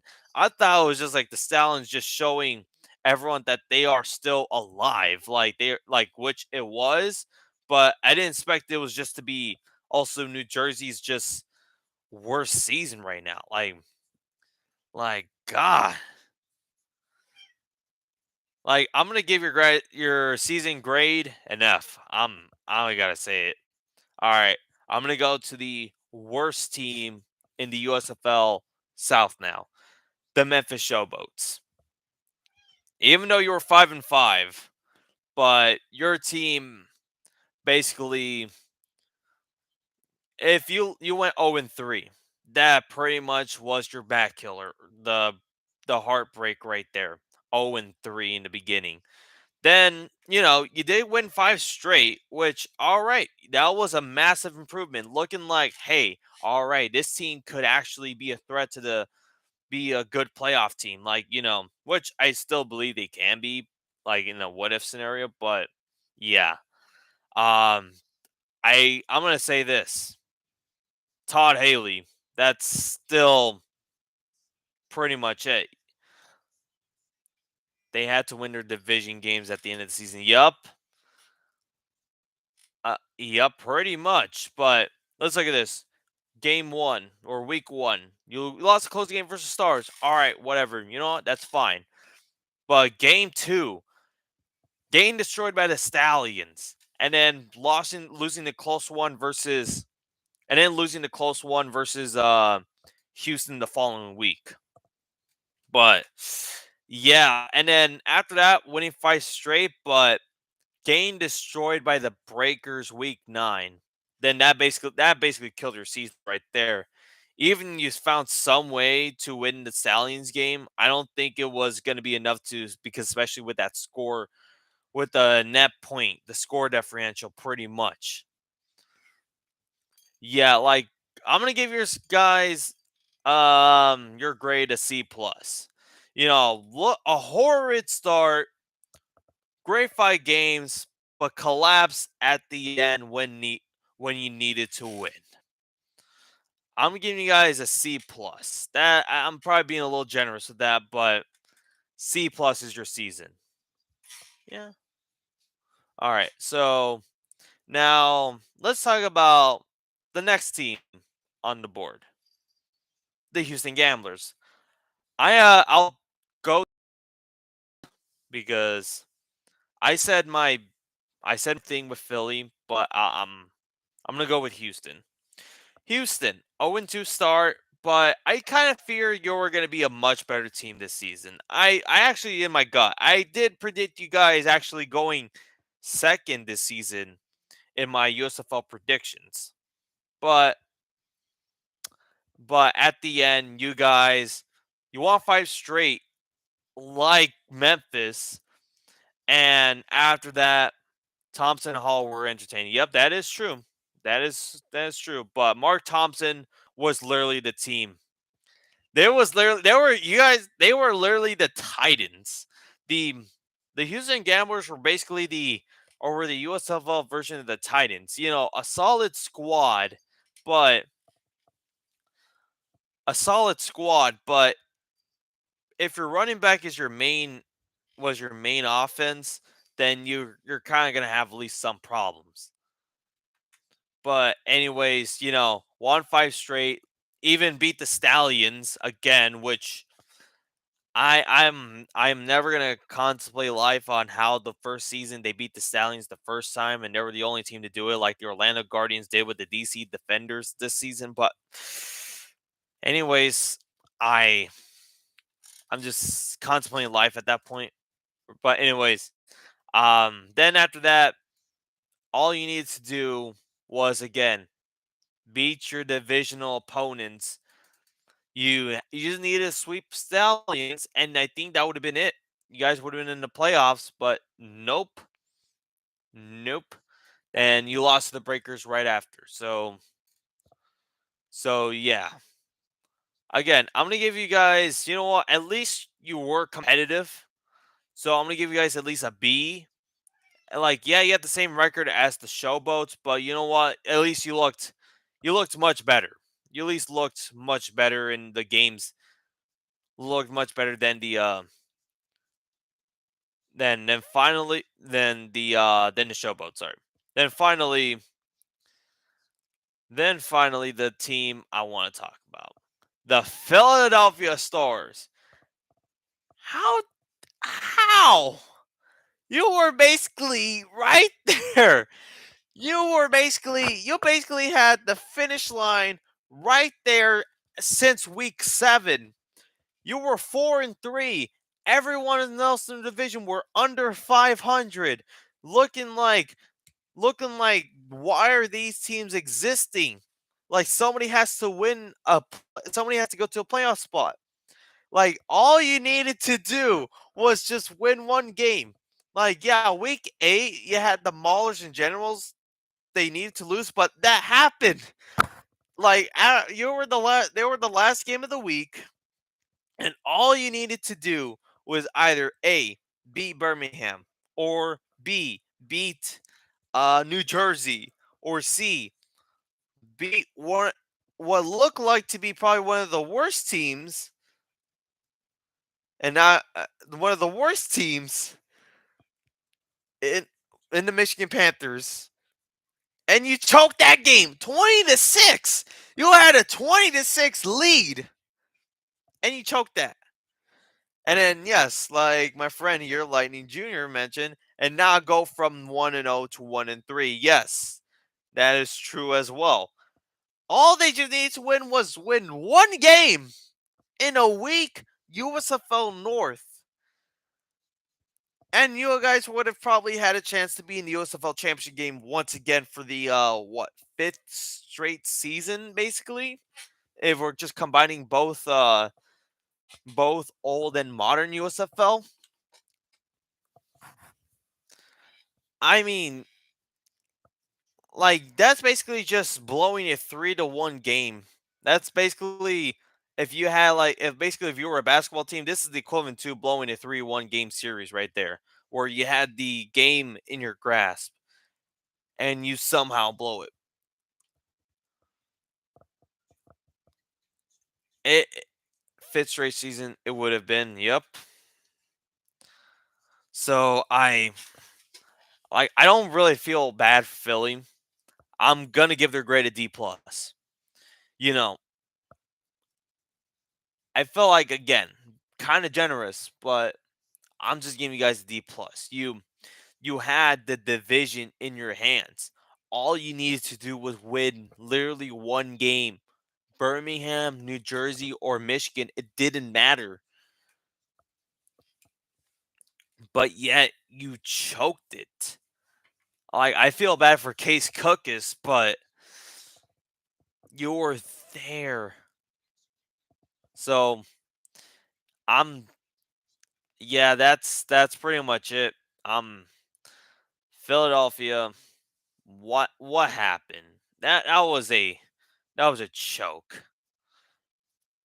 All you need to do was just win one game.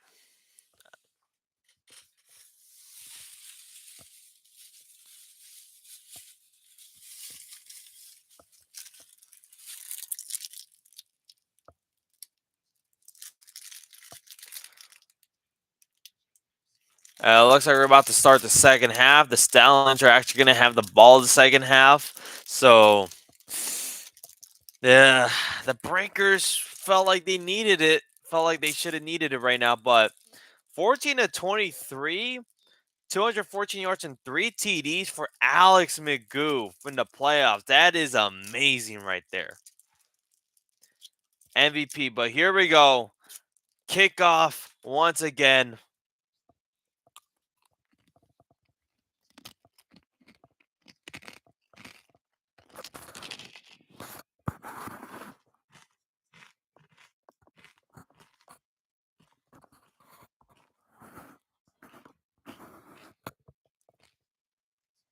Here we go. Alex McGoo once again.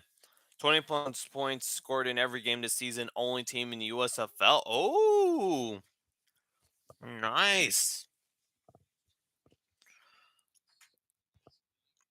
But here we go. First half. Alex McGoo, you got your rest. Let's go. Let's do this again.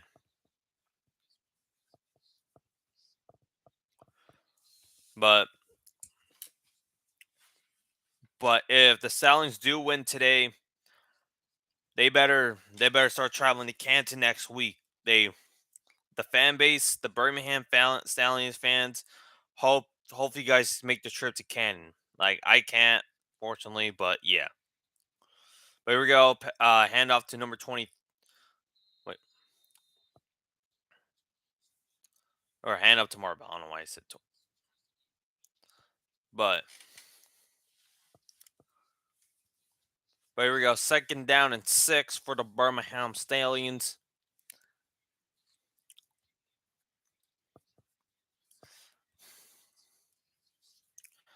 John Tenuta.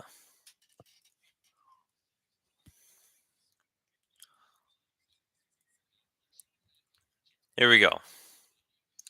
All right. Fake hand and oh, Alex McGoo scrambling it. He got the first down. He got more, and we're now in the Breakers for what fan were you in the XFL? I was the fan of the team I was the team that lost in the Renegades in the first round.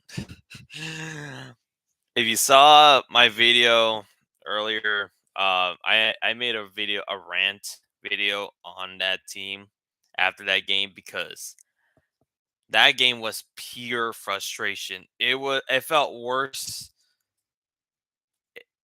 like it was the combination of the three losses the Roughnecks had that season, like with the Defenders, the Sea Dragons, and uh Hawks. But it felt more like the Sea Dragons loss, like the first loss of the Houston Roughnecks like season and their franchise history. Because remember, they were undefeated in the XFL 2.0 in 2020, and then COVID happened. But oh, what a dot by Magoo, pass it on to Kane. But yeah, I'm also a fan of that team that lost to the Renegades in the championship. Oh yeah, I think I did see some of your stories or videos on that too. There we go. Alex Magoo passes to 13 to Davis, who's been having a good night as well. I But you know what? At least the Renegade. At least we got to get props to the Renegades, though. It's sad that we both lost to them, but how it feel was awesome. Yeah, it did look awesome. I did love the beer snakes for the defenders that season. Like, I did love the beer snake, but it was just funny how like it was a controversy week one. That was hilarious right there. They handed off. There we go. First down once again from CJ Maribel. But next season, I believe the Roughnecks will go to Vegas next season. So I'm hoping to try to catch that game. That's my goal, to hopefully go to Vegas to see the Roughnecks face the Vipers.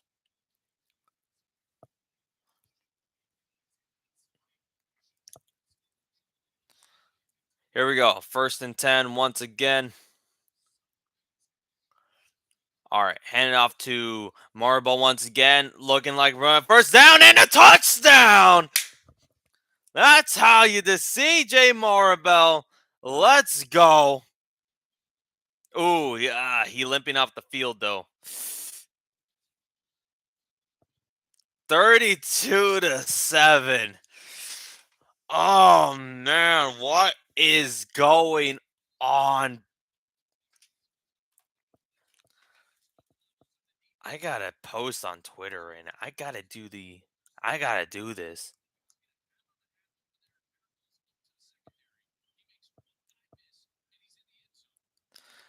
I know Maribel hurt. Yikes.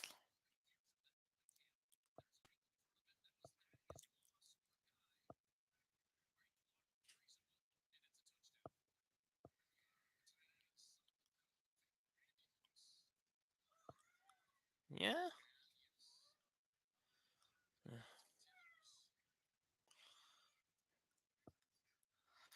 Oof. She's limping off the field.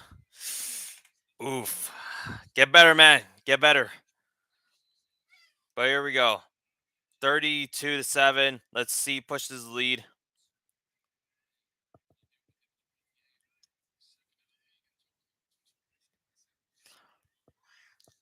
Yeah. If you hear some meows, that's my cat. To the medical tent he goes. Maribel, you did great. You did great, pal. Just get better. Just get better. But 33-7, Birmingham.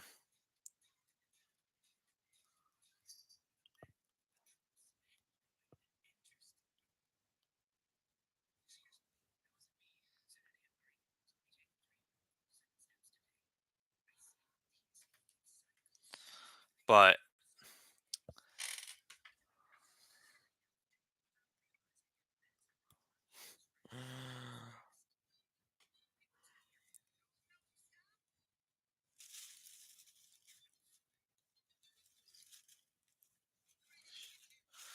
but I did not expect this to be a blowout right now for this game. I don't think anyone did. But it looks like right now that five it looks like in the sixth matchup, it looks like the Stallions might take it, but yeah, Maribel hurt. Yikes. let's just see if he gets better. Hopefully, it's nothing too serious.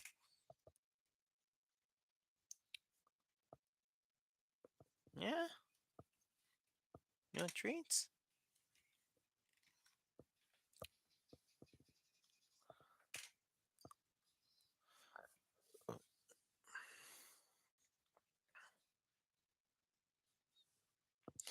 But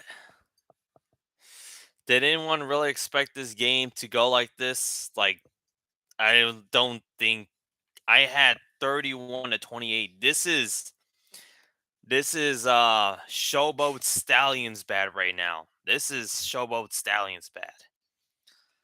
But somehow Showboats were still worse in that game somehow.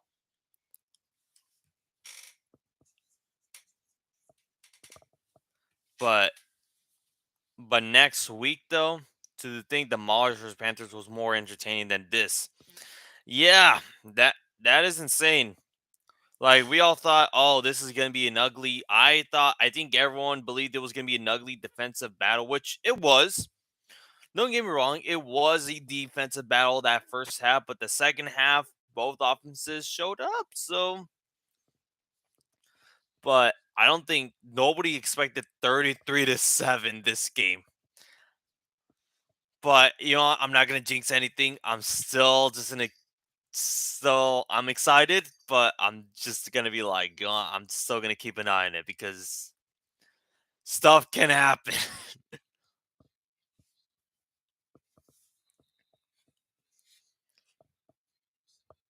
Here we go. The Breakers are coming back for the first drive of the second half. Um,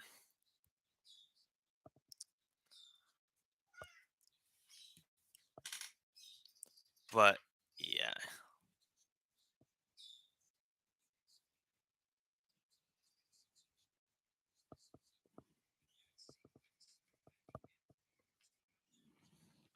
All right, first and 10 for the New Orleans Breakers.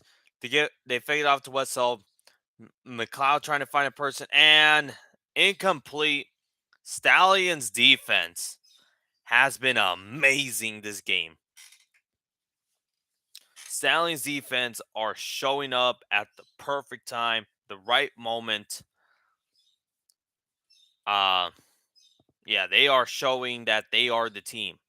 But next week, if the Stallions win right now, next week they are gonna face a much more tougher defense in the Maulers. They did meet when they meet up, it was 24-20, and the reason how the Stallions won was thanks to a special teams touchdown that got him the lead. So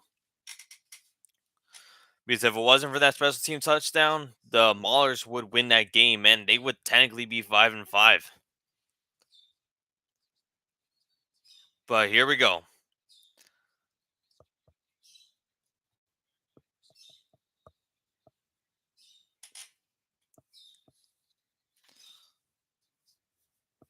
Here we go. Third down and 10. Here we go.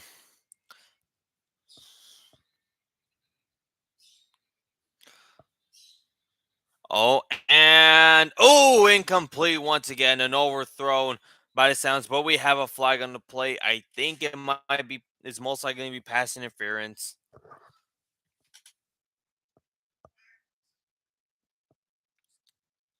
Holding, but either way, it's going to be a first down.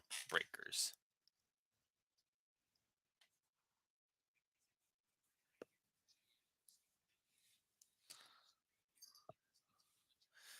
Yeah, there it is. Ah, man, Carter. You didn't have to do that, man. You don't have to do that.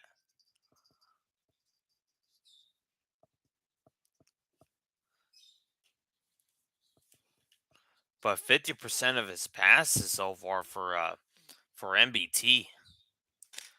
Oh, deflect. Pass deflection, Tillman. Let's go. That's how you do it. Second down and 10.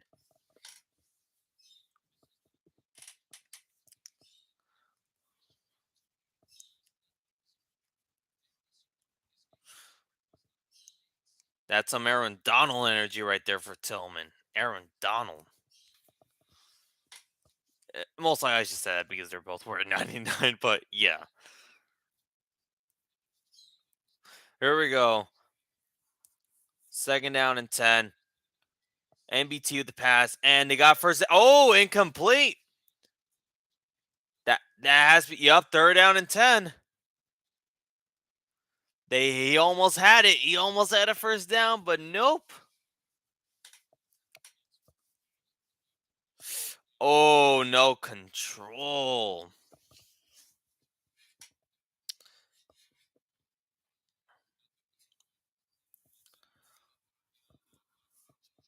Here we go. Third and 10. Third and 10.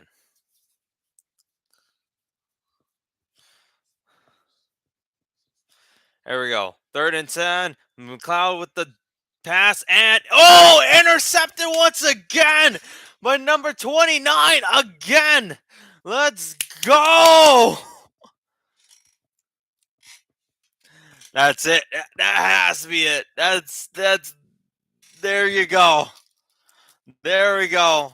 Dominant performance. There we go.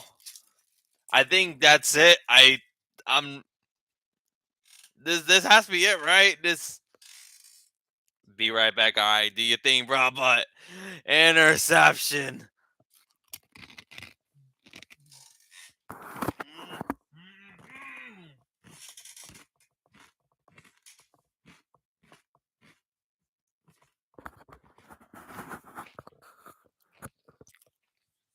Here we go. Here we go.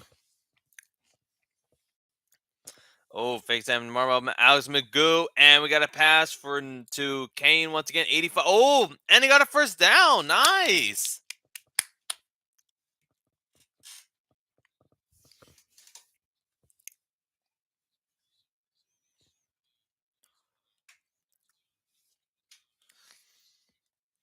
There we go. That's how you do it, buddy.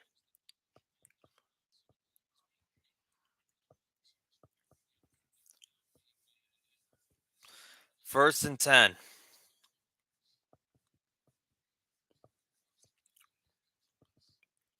Oh, give it to number 13, and we got ourselves to Davis. Now we got ourselves second down.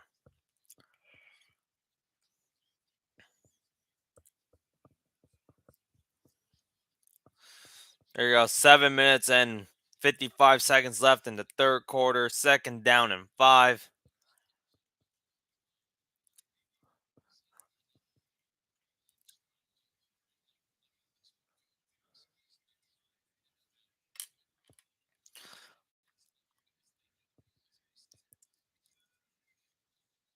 Oh, number 23, and we got ourselves a game for a couple yards. All right, I'll take it.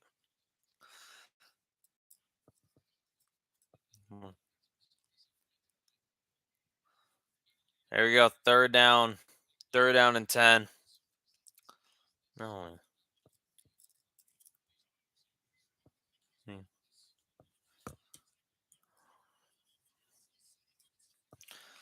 All right, third down and 3. Here we go. Let's get it. Let's get a touchdown. Boom! Another first down by 85. Oh, come on, get the first down or get touchdown. All right, there we go. First and goal. Here we go once again by number 85 by Kane himself.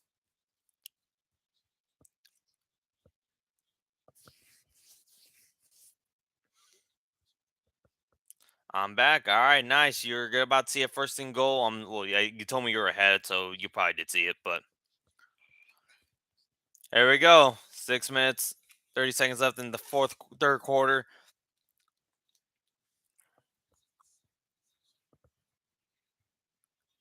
Omaha. All right.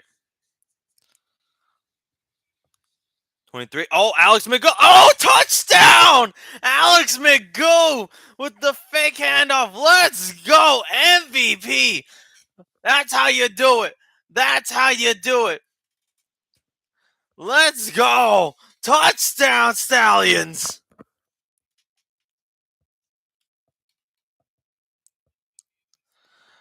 Let's go. Let's go.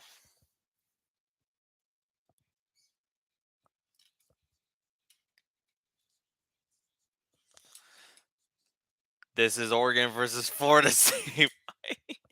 Now, never really watched college football, but I probably see what you mean.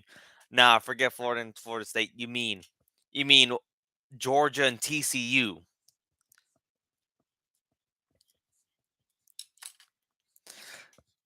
Here we go. 40 to 40 to 7. It was 59 to 20. Dang. That too, yeah. 65 to 7.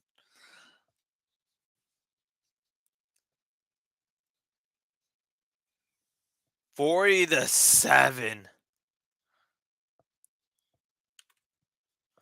40 to 7 for the Birmingham Stallions. That's how you start the first round.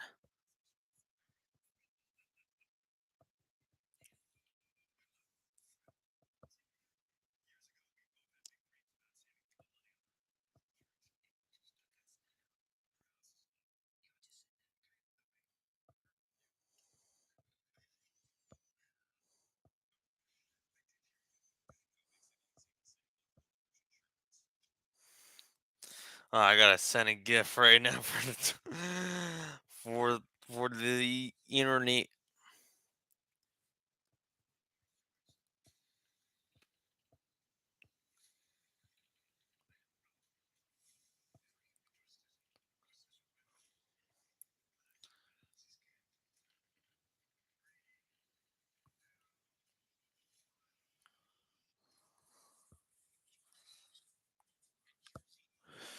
Man, this game is yeah.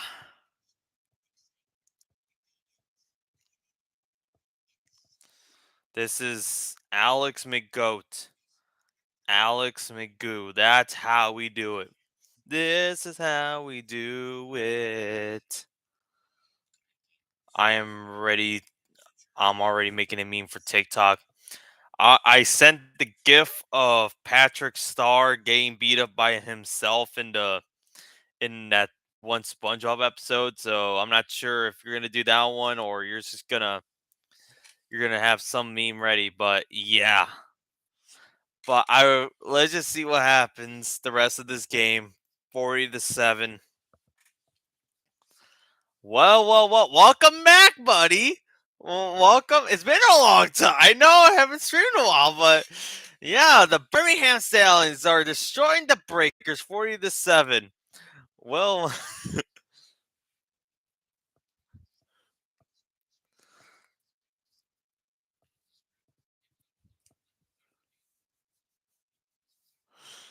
uh 40 to 7, the Stallions showing pure dominance. This is a game. This does makes up for the hockey game on Wednesday. What brings you here? I'm watching the Birmingham Stallions destroying the New Orleans Breakers in the USFL. You know what? This does remedy itself from Wednesday. What happened Wednesday that the AHL affiliate of the Seattle Kraken, known as the Coachella Valley Firebirds, a team I root for, lost in the AHL Calder Cup Finals and in overtime.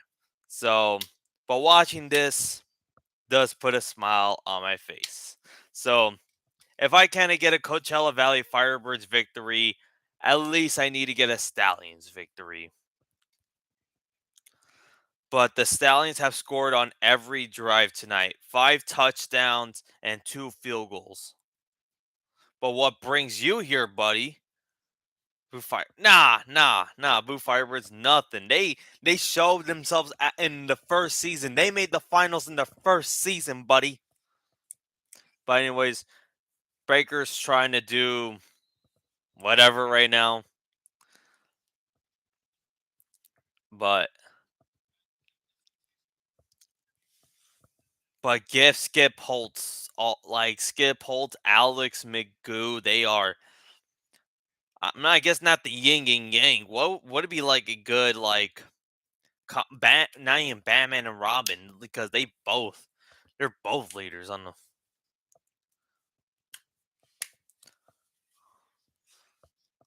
There we go. Second down and 8. Oh, Stallions or sorry, Breakers got a first down. Probably their best.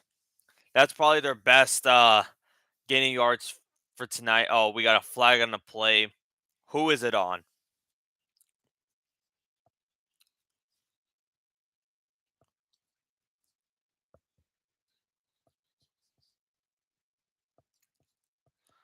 All right. Well, penalty decline, I guess. First down Breakers now. But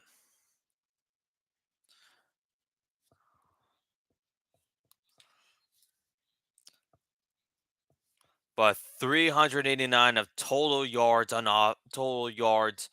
for the Birmingham Stallions. 143 yards for the Breakers. Here we go. The Flash was amazing. I have my thoughts on the Flash. It was okay. All right? The Flash movie was okay. It wasn't peak cinema. It wasn't the greatest superhero movie. It was okay. Like it's a 6. It's a 6 out of 10. It's a s- it's a 6 out of 10, bud.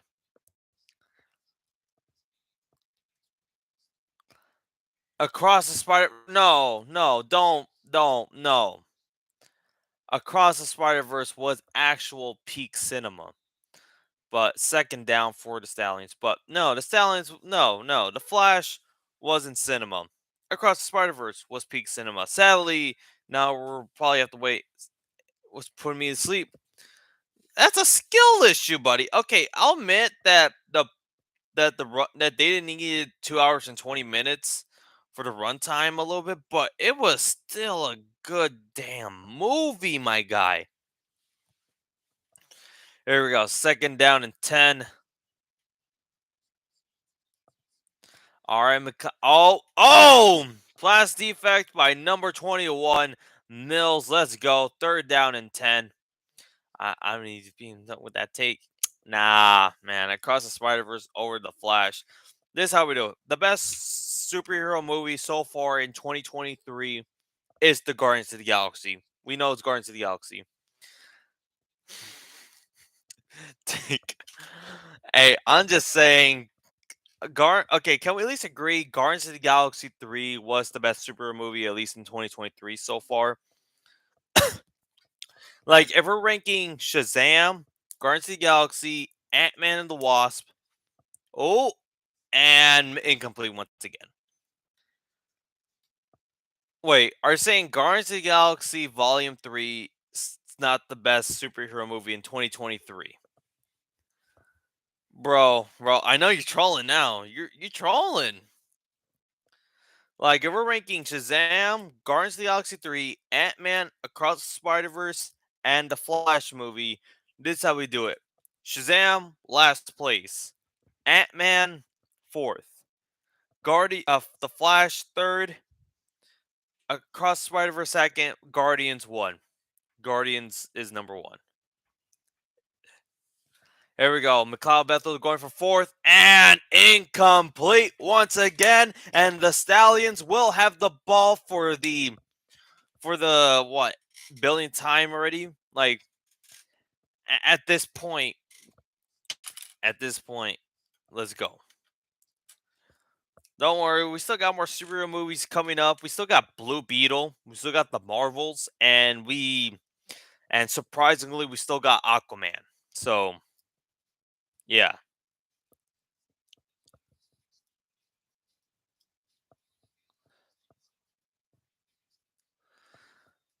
So you're saying the Flash is number one movie in 2023, number one superhero movie in 2023 out of the five. How are you ranking out of the five? Shazam, Spider Verse, Ant Man, Guardians, and the Flash. How are you ranking them? I need to know this ranking of yours because the Flash wasn't peak, buddy. The Flash wasn't peak. I saw Shazam. It was mid. Yeah, no, no. That's why I said it's at least worse than at least in my 2023 superhero movie list. It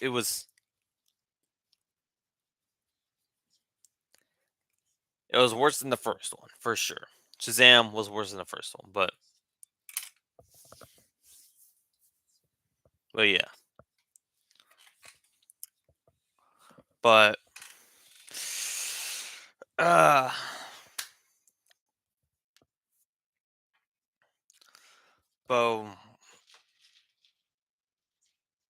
but all right. You know, what, since we're talking about movies right now during this commercial break, again, if you're all into the memes of the Oppenheimer versus Barbie situation, which movie are you gonna see first? Like, I'm curious. Are y'all gonna see Oppenheimer or are y'all gonna see Barbie? Which movie? Barbie, hands down. Barbie, hands down, dog. Oh, hey.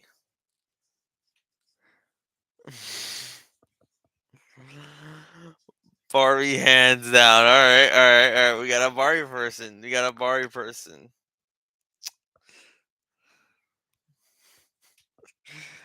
I, I I don't know, man. I don't know which one we're gonna see. I guess let's just see how it goes. How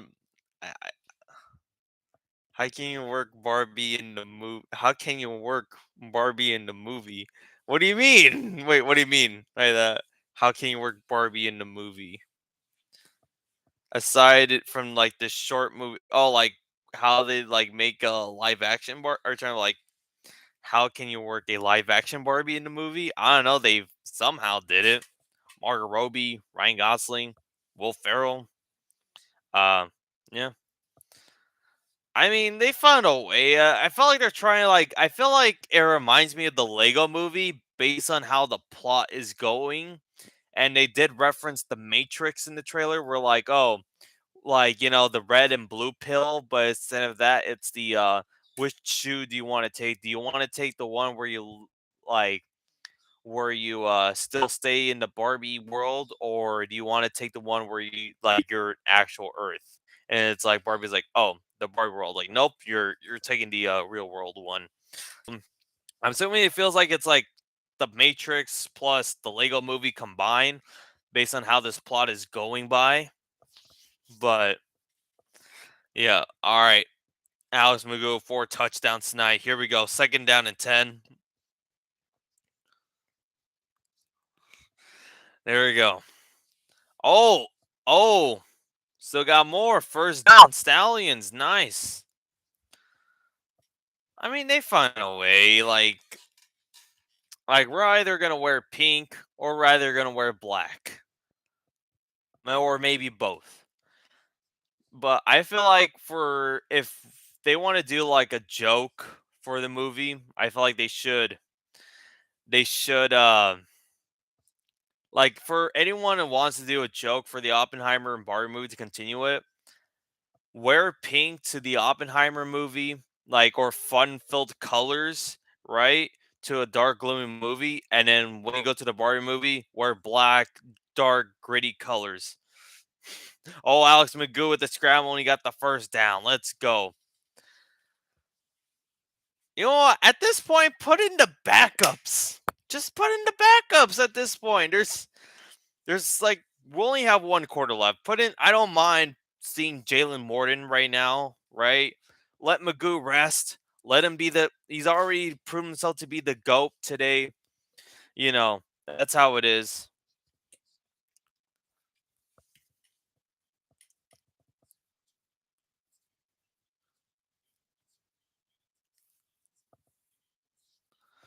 There we go. Give it to number 23. There we go. First. Oh, ready. Oh, fumble.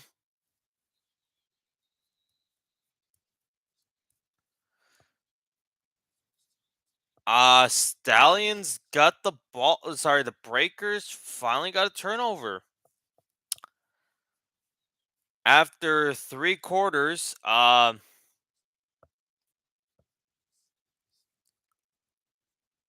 they did it. They finally got a turnover. All right. I mean, 40-7. They have to make a comeback from there, but okay.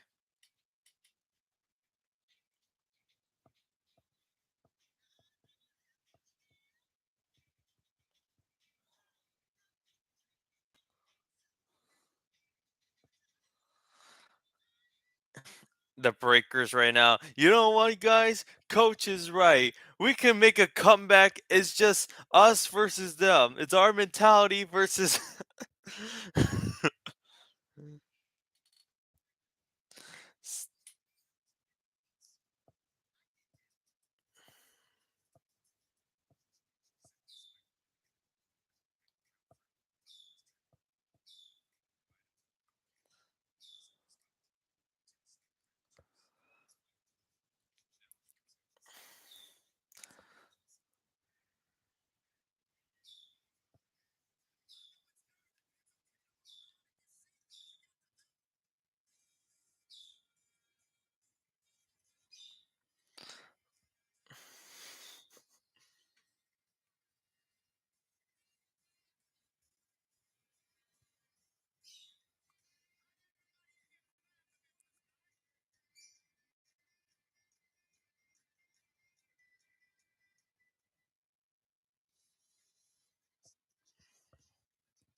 But you know what? This game, this is on.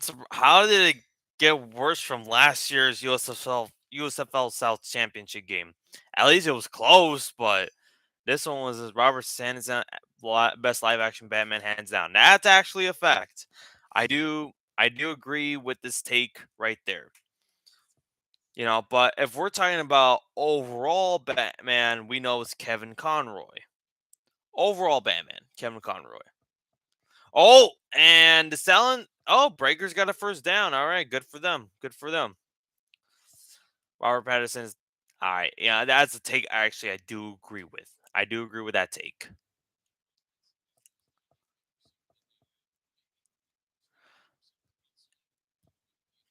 All right. How many all things the Breakers will finally get a touchdown with this drive, or at least a score? Do you think? Do you think the Breakers will finally score this drive? There we go. First down once again. There we go to number 13. And it's the end of the third quarter now. Stallions 40, Breaker 7. Hey.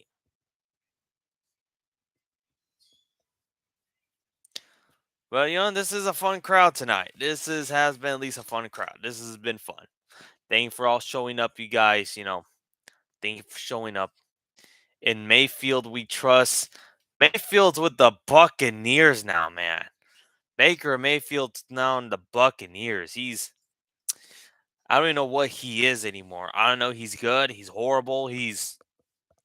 Just he's just there.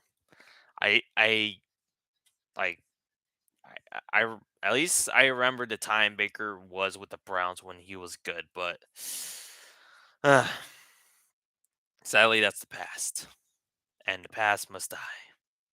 Okay, I'll stop doing Star Wars like quotes or whatever.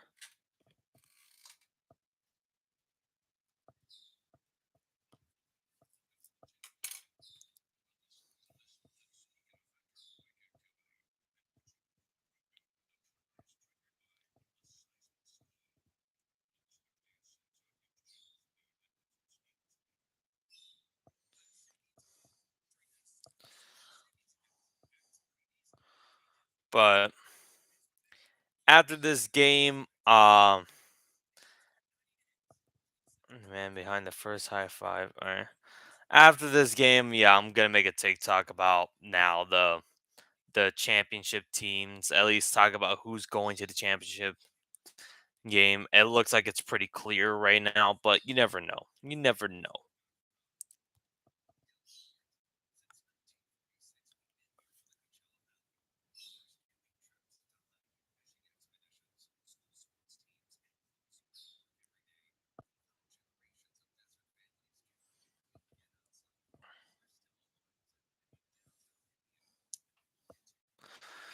Uh, this is times. Where do you work? I'm not saying where I work at.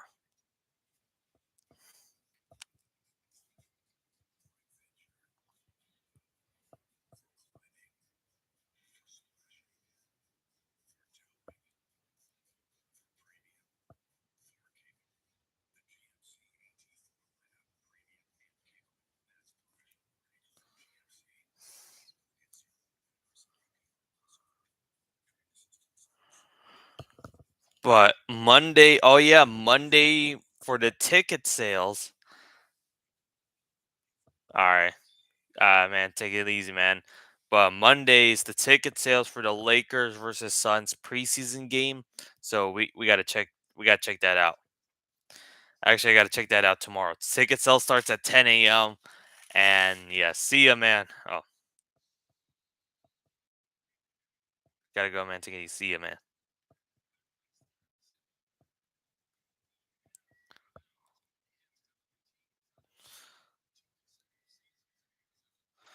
But here we go. 40-7. Oh, all right. Gain of looks like a 9. Gain of 9. Gain of 9. Second and 1. At this point, it's something. I mean,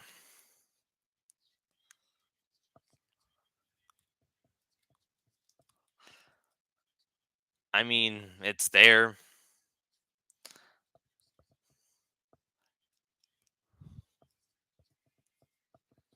Here we go. Second and 1. Hand it off to number 15. And it looks like it might be the first. There we go. Another touchdown by the Birmingham Stallions by Cyrus Habibi Liko. They finally scored again.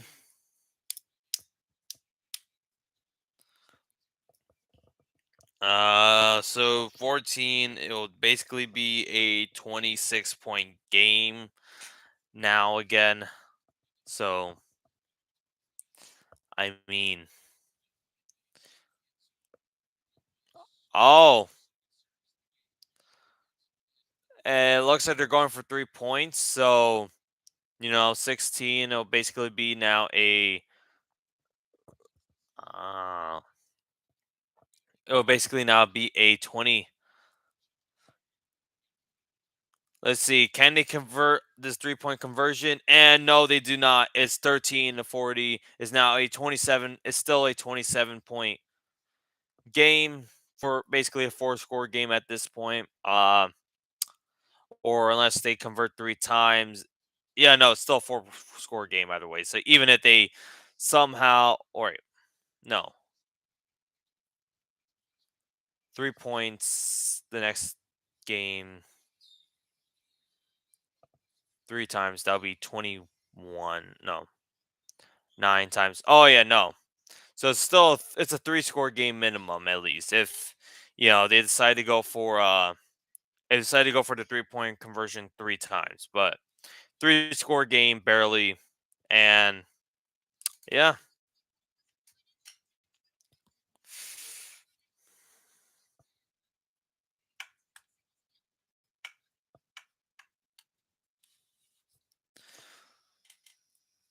But I'm kind of hoping what I want to see for the USFL meme is up nice. I'll watch it, or I'll watch it right now since we have like a couple minutes. So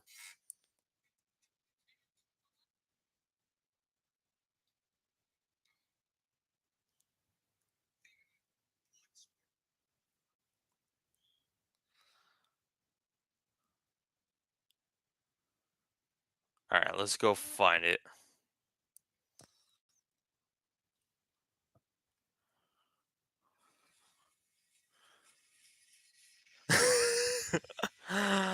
Ah,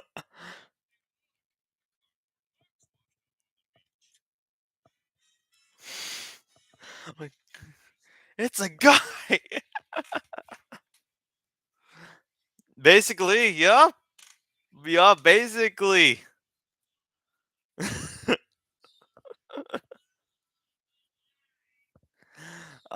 Yeah, yeah. That there you go.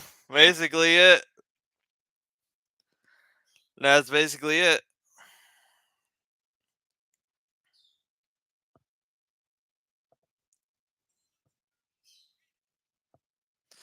That's basically the entire game as a nutshell. That is the best way to do it. Perfect.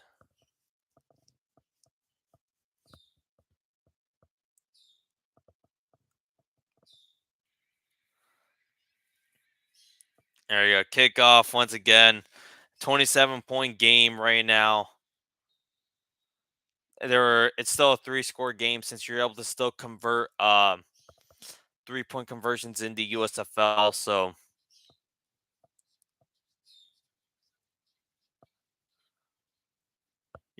the fact that I made it before the game is over, that means something went completely wrong. Yep. hmm But one thing I want to see in USFL soon is kind of expand them to the West and East Coast soon. Like technically, there are basically East Coast teams basically in the USFL, but I kind of want to like make it official the USFL West, USFL East, and add a I would say do a 14 game season, and then like the 18 game like where they just play every opponent, but I would say do a 14 game season and then delay of game. Huh. All right. I would do a 14 game schedule where they just play one extra division, and then after that they would back in the 80s they had an 18. Yeah, I saw that. That means I'm assuming they played every opponent they did. So no matter who they played, they at least played that opponent at least once, not including like the division rivals. But and for he got a second down, but right now, if I were okay, so this is how I would see it. Since we're now more concerned about safety with the USF with like football in general, so like the NFL, I would rather do a 14 game season if they do an 18 game season because look at this, the NFL just has 17 games, and you're thinking one extra game is not bad, and especially since they don't have a preseason behind it, so I don't think it's like not the worst case scenario, but unless they add unless I'll say they'll have to add 2 bye weeks, if anything. I'll say add 2 bye weeks and maybe a bye week during the between the the the the championship round and the semifinal and the championship game. Like like the Super Bowl with the NFL. But adding an extra 8 weeks would basically be a competition of the NFL. We got a cat once again. But I would say 14 game season should suffice. So like the South would play a North. Actually, hold up. Or actually no. After realizing it, because I was keep thinking like, oh, they play the North team and they play a team from the West and East, but it wouldn't make sense. So how about they do the 10 game season again, but I would say I would do a 18 playoffs though. A 10 game season where they play one division, like, they play their division rivals plus a division, either the West, the North, or the East. And then after that, I would say, and after that, so I would say I would do either a 16 playoff format, 2 bye week teams and a wild card like the NFL back then, or I would do an 18 playoffs where division rivals, right? Do the division rival thing, the division winners on top. Ooh, the top of the division leaders, and would we go okay in this situation? Do we put them? This is where I'm always like questioning myself. Should we do like the division title games as the first week game? I feel like going from 8 to 14 teams is too sudden. I say expand to 10 to 12 teams. That would be interesting, but how would you do it? I feel like we would have to either, if we do a 10 team, oh, Alex Magoo with the scramble. Oh, he's gained more yards, and we got a first down and more. Or if we do a 10 team, would we just expand two more teams in their division? We'll just expand one team each in their divisions. This will just create a extra 2 games in the schedule, going from a 10 game season to a 12 game. Or if we do 12 teams, are we just adding an extra division, or you want to do just 2 teams per the South and North? Because I would want to try to do a USFL West and USFL East. Ooh. Oh, touchdown. From Josh Johnson, not the journeyman quarterback, the wide receiver. 46-13. That's it. Call it. That's it. I'm calling it. It's official. That's it. Are the Breakers defense even like trying at this point? They kind of are, or just Alex Magoo is just that great. It's just a bit of both. But I would just put in Jalen Morton at this point. It's a blowout now. It's the Breakers. But here we go. You still got to kick the field goal. That's how it is. And the kick is good. 47-13. Heading in the fourth quarter. Josh Johnson with the TD.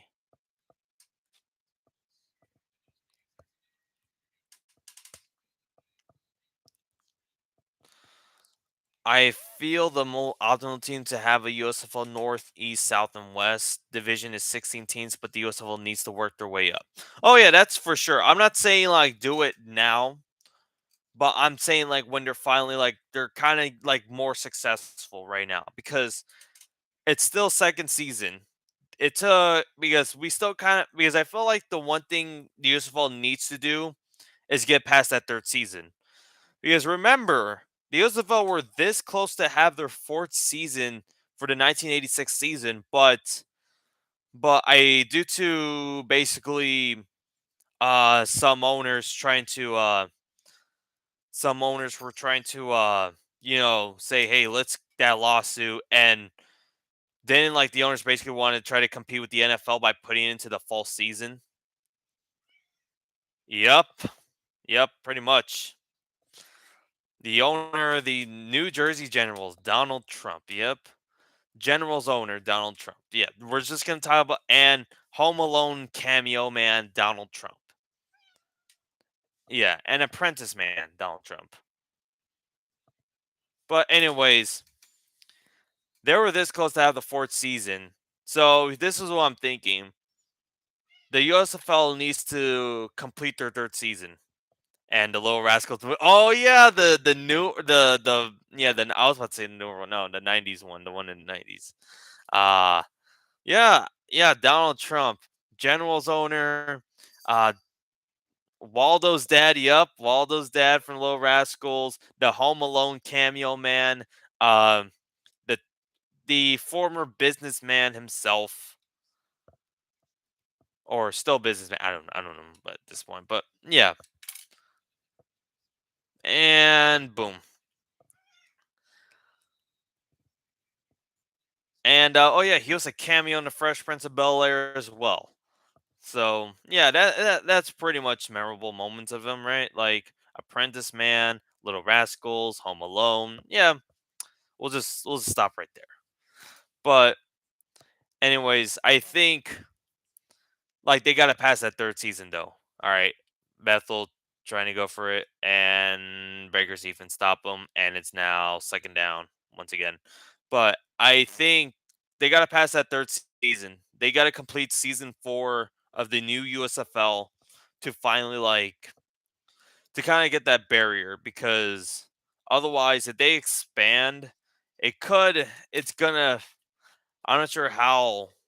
wild. It's gonna affect them very wildly. Like if they do it now, maybe one team would not be bad, but one or two teams, like you said, would not be too horrible. But expanding probably from 8 to 16, like immediately, it is similar to the XFL. Don't hit the panic button. Let it play out. If there's a problem yet, it'll be resolved yet by the third or fourth season. It is it gets resolved by the third or fourth season. It's time to panic. Yeah.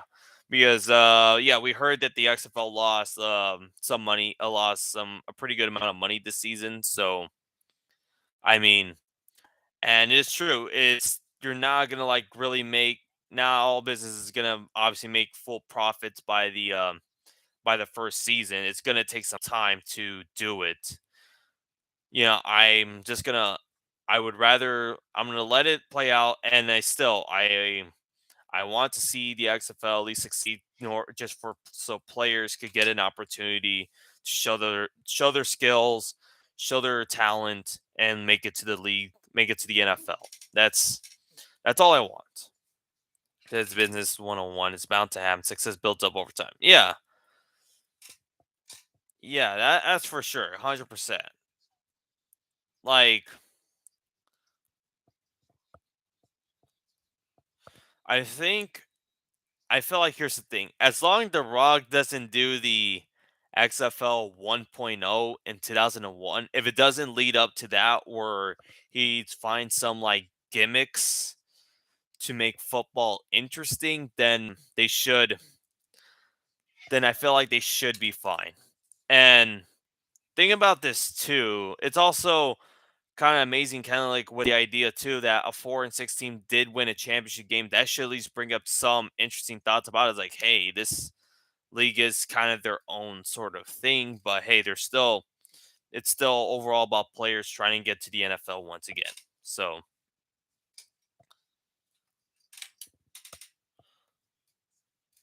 but third and three right now, 740. So, but I feel like this is how I see it. Next season, let's just try to get. I think the goal for next season and season four is to get everyone in their home markets.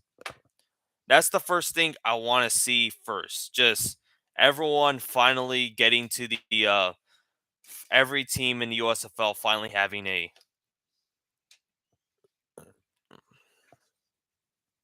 from what it was this season. I highly doubt it will lead towards more wrestling as it did in one with 1.0. Yeah, for sure. But I'm just saying in general. I'm not saying like it would be like the WWE, but I'm just saying as long as The Rock doesn't really put full on gimmicks, right? Just to be like, oh, let's throw something at it just to and see if it sticks, right? Like, just throw something too gimmicky, like maybe a little get. Oh, almost another interception, but Um, second and goal because leagues are say more developmental leagues. Yeah, yeah, for sure. The CFL, the XFL, the USFL, the Arena Football League. Um, they are overall developmental leagues. They're in some way, shape, or form, at least some way to at least show players talent that they might make the league. That at least they show like, hey, maybe someone from the or even the fan control football league, even that has some. At least that shows some promise. At least that's like, hey, you know what? It shows that there are players who want to get there, right? It's back in the day with the WFL, the 2001. Oh yeah, XFL and 2001 XFL in 1980. Try to compete with the NFL and failed. I think that's it. I think that's because at the end, because back in those leagues, it was like, hey, let's try to compete with a a juggernaut of a league. Maybe back in like, boom, all right, and third down and goal for the Breakers. But anyways, I felt like I think that was kind of like back then, and I felt like the USFL had something. I think that's what it was. The USFL was there. I felt like I'm not saying it would have. I felt like it could have stayed, honestly, if it wasn't for that thing. If it wasn't for the lawsuit, if it wasn't for what they were trying to do in the fourth season, I felt like it would have stayed longer than 3 seasons if we think about it. And that's what I'm liking about this USFL as well. It's knows it's no they know what they are. Like they know it's like, hey, we're not trying to compete with the NFL. We're just trying to show people, we're trying to give players opportunities to be in the NFL, but also we're trying to show people, more football in the spring. Like that's it. That's their like kind of their main goals right there. Like, hey, since there's no football and if you're not interested like in watching NBA, you're not interested in watching golf, you're not interested in the MLB. All fourth and goal and touchdown breakers. Garbage time touchdown, but hey, they can make a 27-point comeback, right? The NFL was doing good. The lawsuit and owners like Trump did too much. Yes. Because I'm just saying, I felt like the USFL 1.0 could have stayed longer if they just left it the way it was. Because think about it, look at the players that we got from the USFL. Look at the players we got from the USFL who went to the NFL. We had Jim Kelly, we had Steve Young, we had um, Herschel Walker.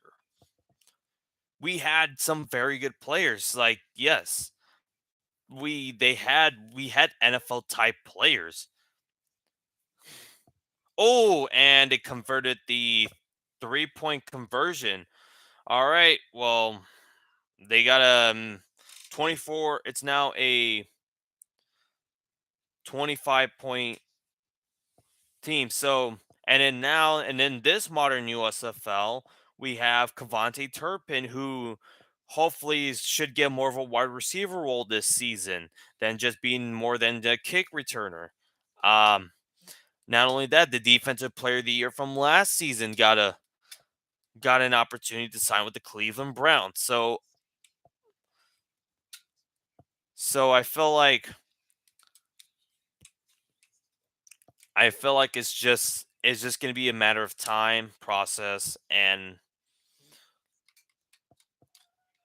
we should be good.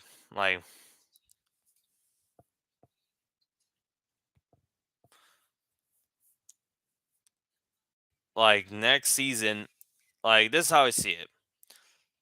If they get past their fourth season, when it hits season 5, I felt like that should be a best way to expand it, at least to like 2 teams, if anything. If they're willing to expand, I feel like the fifth season should be an interesting one because I felt like, and if it's a 12-team league, then they should do then it should be a six. Then they could do a six.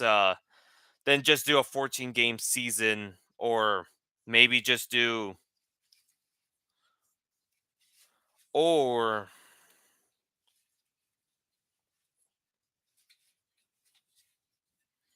let me think. If they're willing to do 12 teams, I'm trying to think how would they do a 10-game season, right? Because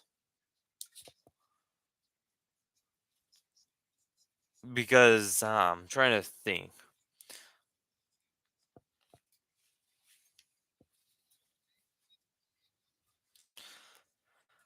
Because one thing I would love to add for this one, maybe probably this is have okay, maybe this is the thought process they should do it, right? Maybe no, it'd still be like a 14 game, an extra 4 games plus it'll be an extra 6 games actually if we did two. It would be like their division rival, like 4 games for the division rival, and 2 more games for the new teams. We should also keep an eye on the competition between the XFL and USFL onwards. Maybe, but again, I kind of don't want to like. I get it. Oh, company between businesses for sure. That's how it is. But But I think we're just looking at the quality of both products because again, the USFL season one obviously still had its still still looked a little bit rough around the edges, but it got smoothed out this season. So I and the XFL again, it was still pretty still had its rough around the edges. I feel like it can smooth out in 2023. Sorry, 2024. Oh, I support both leagues. I don't prefer one league over the other. Same here. Like the goal for me is just want to see players succeed. Oh yeah. If we're doing XFL examples, why not, the two quarterbacks that were there? PJ Walker, Taylor Heineke. Those quarterbacks are still in the league. PJ Walker, yeah, currently a backup to Justin Fields right now, and Taylor Heineke currently the backup to Desmond Ritter at the time being for the time being. Thompson, but I and then Ben DiNucci, he got signed to the Denver Broncos to at least to be most likely the third string quarterback if he doesn't get cut during the season. All right. Ooh, deep pass from Kyle Bethel Thompson and overthrown. They're trying to make that comeback right now, but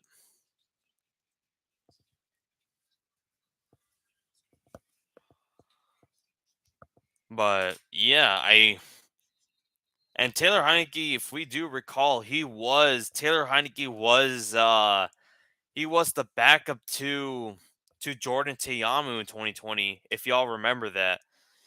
And I remember in the command when he was remember he got signed to the football team practice squad in 2020, he literally was doing his finals apparently. Like he had to ask for like, hey, if you wanted to expand USFL teams, what city would you like to have in mind? All right. So apparently they did at least trademark some team names already. So the first one, I'm going to go with Big City Market. And if you look at the USFL numbers in the 80s, I feel like it's possible. Let's bring back the Denver Gold. That is one team I will bring back for sure. Another team, I would want to bring a team to California, either bring the LA Express or put a team in San Diego. And since Oakland is gonna lose basically the Athletics, might as well bring the Invaders back. I feel like it would at least give Oakland something, right? I'm not saying it's the best scenario, but it's something. 4th and 9, the Breakers got to convert this fourth down. But here we go. And then for the East Coast, I would bring back the Bandits again. I would probably bring back Tampa Bay. And fourth down, and yeah, pass interference is going to be a pass interference. But for the East Coast, I would. This would be interesting because there's some spots. I feel like DC. I'm not sure DC is going to be one of them. I feel like for sure I would want to see Jacksonville come back. The Jacksonville Bulls, maybe. Boston was once a part of the USFL, with the Breakers. The Stars were in Baltimore in the 80s for that one season. Yeah, that I do remember. But I felt like if I want to try to bring like teams that don't have a professional like an NFL team to a two and pass deflect second and goal. So this is a tough one because I felt like for both sides, Portland the Breakers were in Portland as well, if we remember. So I felt like if we're doing, because I feel like how we should do this, I feel like it's either they should do it on cities that the NFL did like screw over, or like the owner or their owner screwed them over, like how the XFL have St. Louis Battlehawks, which probably had one of the most growing fan bases for said reason. Um, I think the USFL should do San Diego, if anything, and then I would put in, and if they want to at least put a big market team, I would put in the Denver Gold. And since we're probably going to be in the trend, I could definitely see Vegas being part of the trend again, since everyone is somehow is now going to Vegas, since they have the Golden Knights, they have the Vipers, they have the WNBA team, the Aces, they have the Raiders. So like, let's just see in that one. And then the East Coast could be very interesting. Jacksonville could be a rumor because of the Bulls. Boston can be interesting. Uh, um, but I don't think they will do it, but they should though. Put a Buffalo football team in the USFL. I don't think they'll do it, but they should. Arizona, who are they? The Outlaws, right? Oh, and deflect. All right, Stallions have the ball once again, but Arizona, that is, I don't know. Like, I mean, it could get away from the whole Cardinals, but do you think Arizona is capable of having another USFL team? Having another football team? Because I know it's like the Coyotes might be gone. The Cardinals are not good, and then the Diamondbacks are somehow doing well this season, so there's that, but for how long? Oklahoma, I feel like, is also a very interesting team as well. Oklahoma City, Seattle, maybe could be have some interest, or maybe just Vancouver. Maybe get a team in Canada. No, it would not be called the USFL. Just USFL plus a Canada team. So because I felt like they would need at least, if we're doing a USFL East and a USFL West, I felt like they would at least need one big market team from both sides. So I felt like Denver or Seattle for the West, and for the East, Boston. They already have New Jersey, but or or do you think that the Defenders fans could handle USFL team? I'm not sure where they'll play. I'm not sure they'll share the stadium with Audi Field. I'm not sure, or they would, unless Josh Harris somehow fixes the field at FedEx.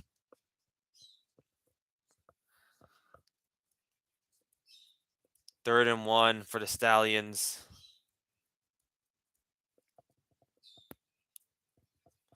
We need to take into considering the XFL locations too. I don't think they're going to expand yet until they finally make profit. So, but the XFL has some interesting thoughts too, because I felt like they would need to want their West. They would want their West and East teams as well.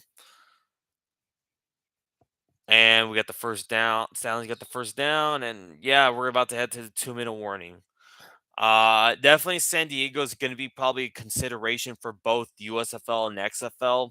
Oakland possibly, but I definitely see probably LA most likely being the main target, since it is a big market team or a big market city. But let's see. All right, I'll be right back. Gotta use the restroom since we have 2-minute warning. Let's go.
All right, I'm back once again.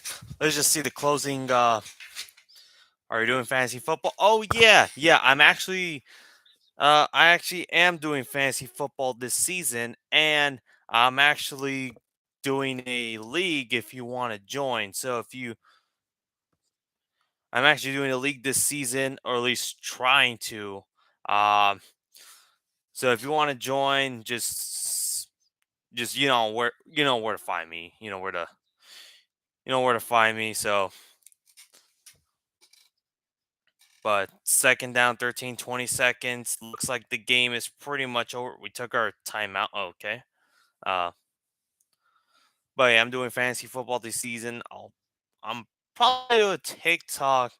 I might do a TikTok one. I might do a TikTok fantasy football league. Like, if you watch this one guy named NFL Analyst, good TikToker by the way, or a good football TikToker, underrated. Um, he actually did one last season. I'm kind of debating doing one this season if anyone wants to join. I'm debating on it. I'm probably gonna do a 12 team league, maybe if anything, or 10 team. It depends. I want to see how it goes.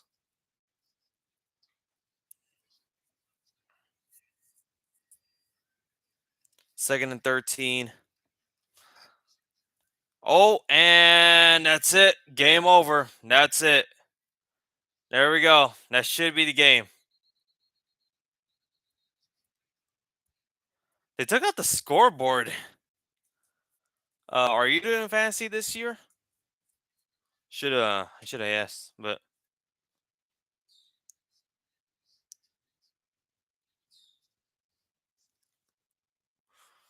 all right, all right.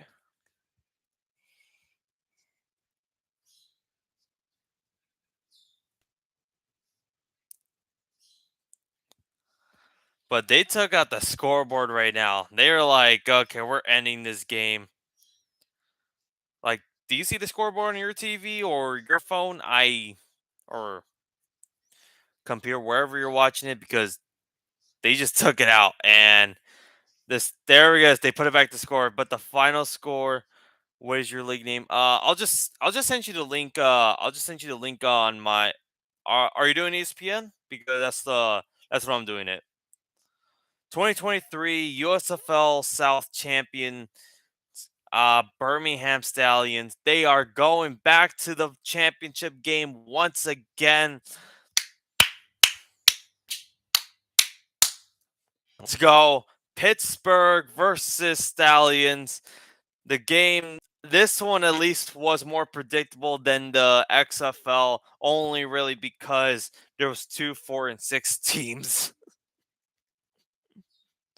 But anyways, have a good night, everybody. Hope you all enjoy it.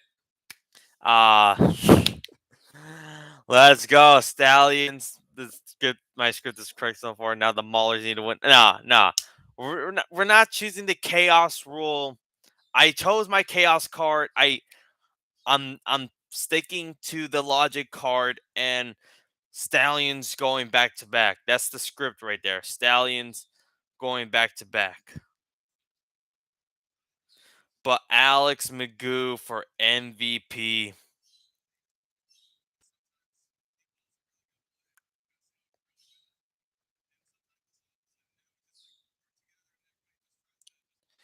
But Stallions versus Maulers. This is gonna be an interesting game. I I cannot wait. Wait, I gotta check when's the game because on Sunday, July 2nd, next week, I gotta go do something. Oh, it's on Saturday. Okay, so the game's on Saturday this year, not Sunday. Oh wow. Okay, well, okay then. It will be official. I will be live streaming Saturday, July 1st, for the USFL Championship game. Let's go. Birmingham versus Maulers, Saturday, 5 p.m. I'll try to be early. Hopefully, nothing goes weird for this first 10 minutes. But hey, thanks for all joining. Y'all have a good night. I'll send you the link down below and end. I'll DM you about the fantasy league. All right, gotcha. All right. Bye.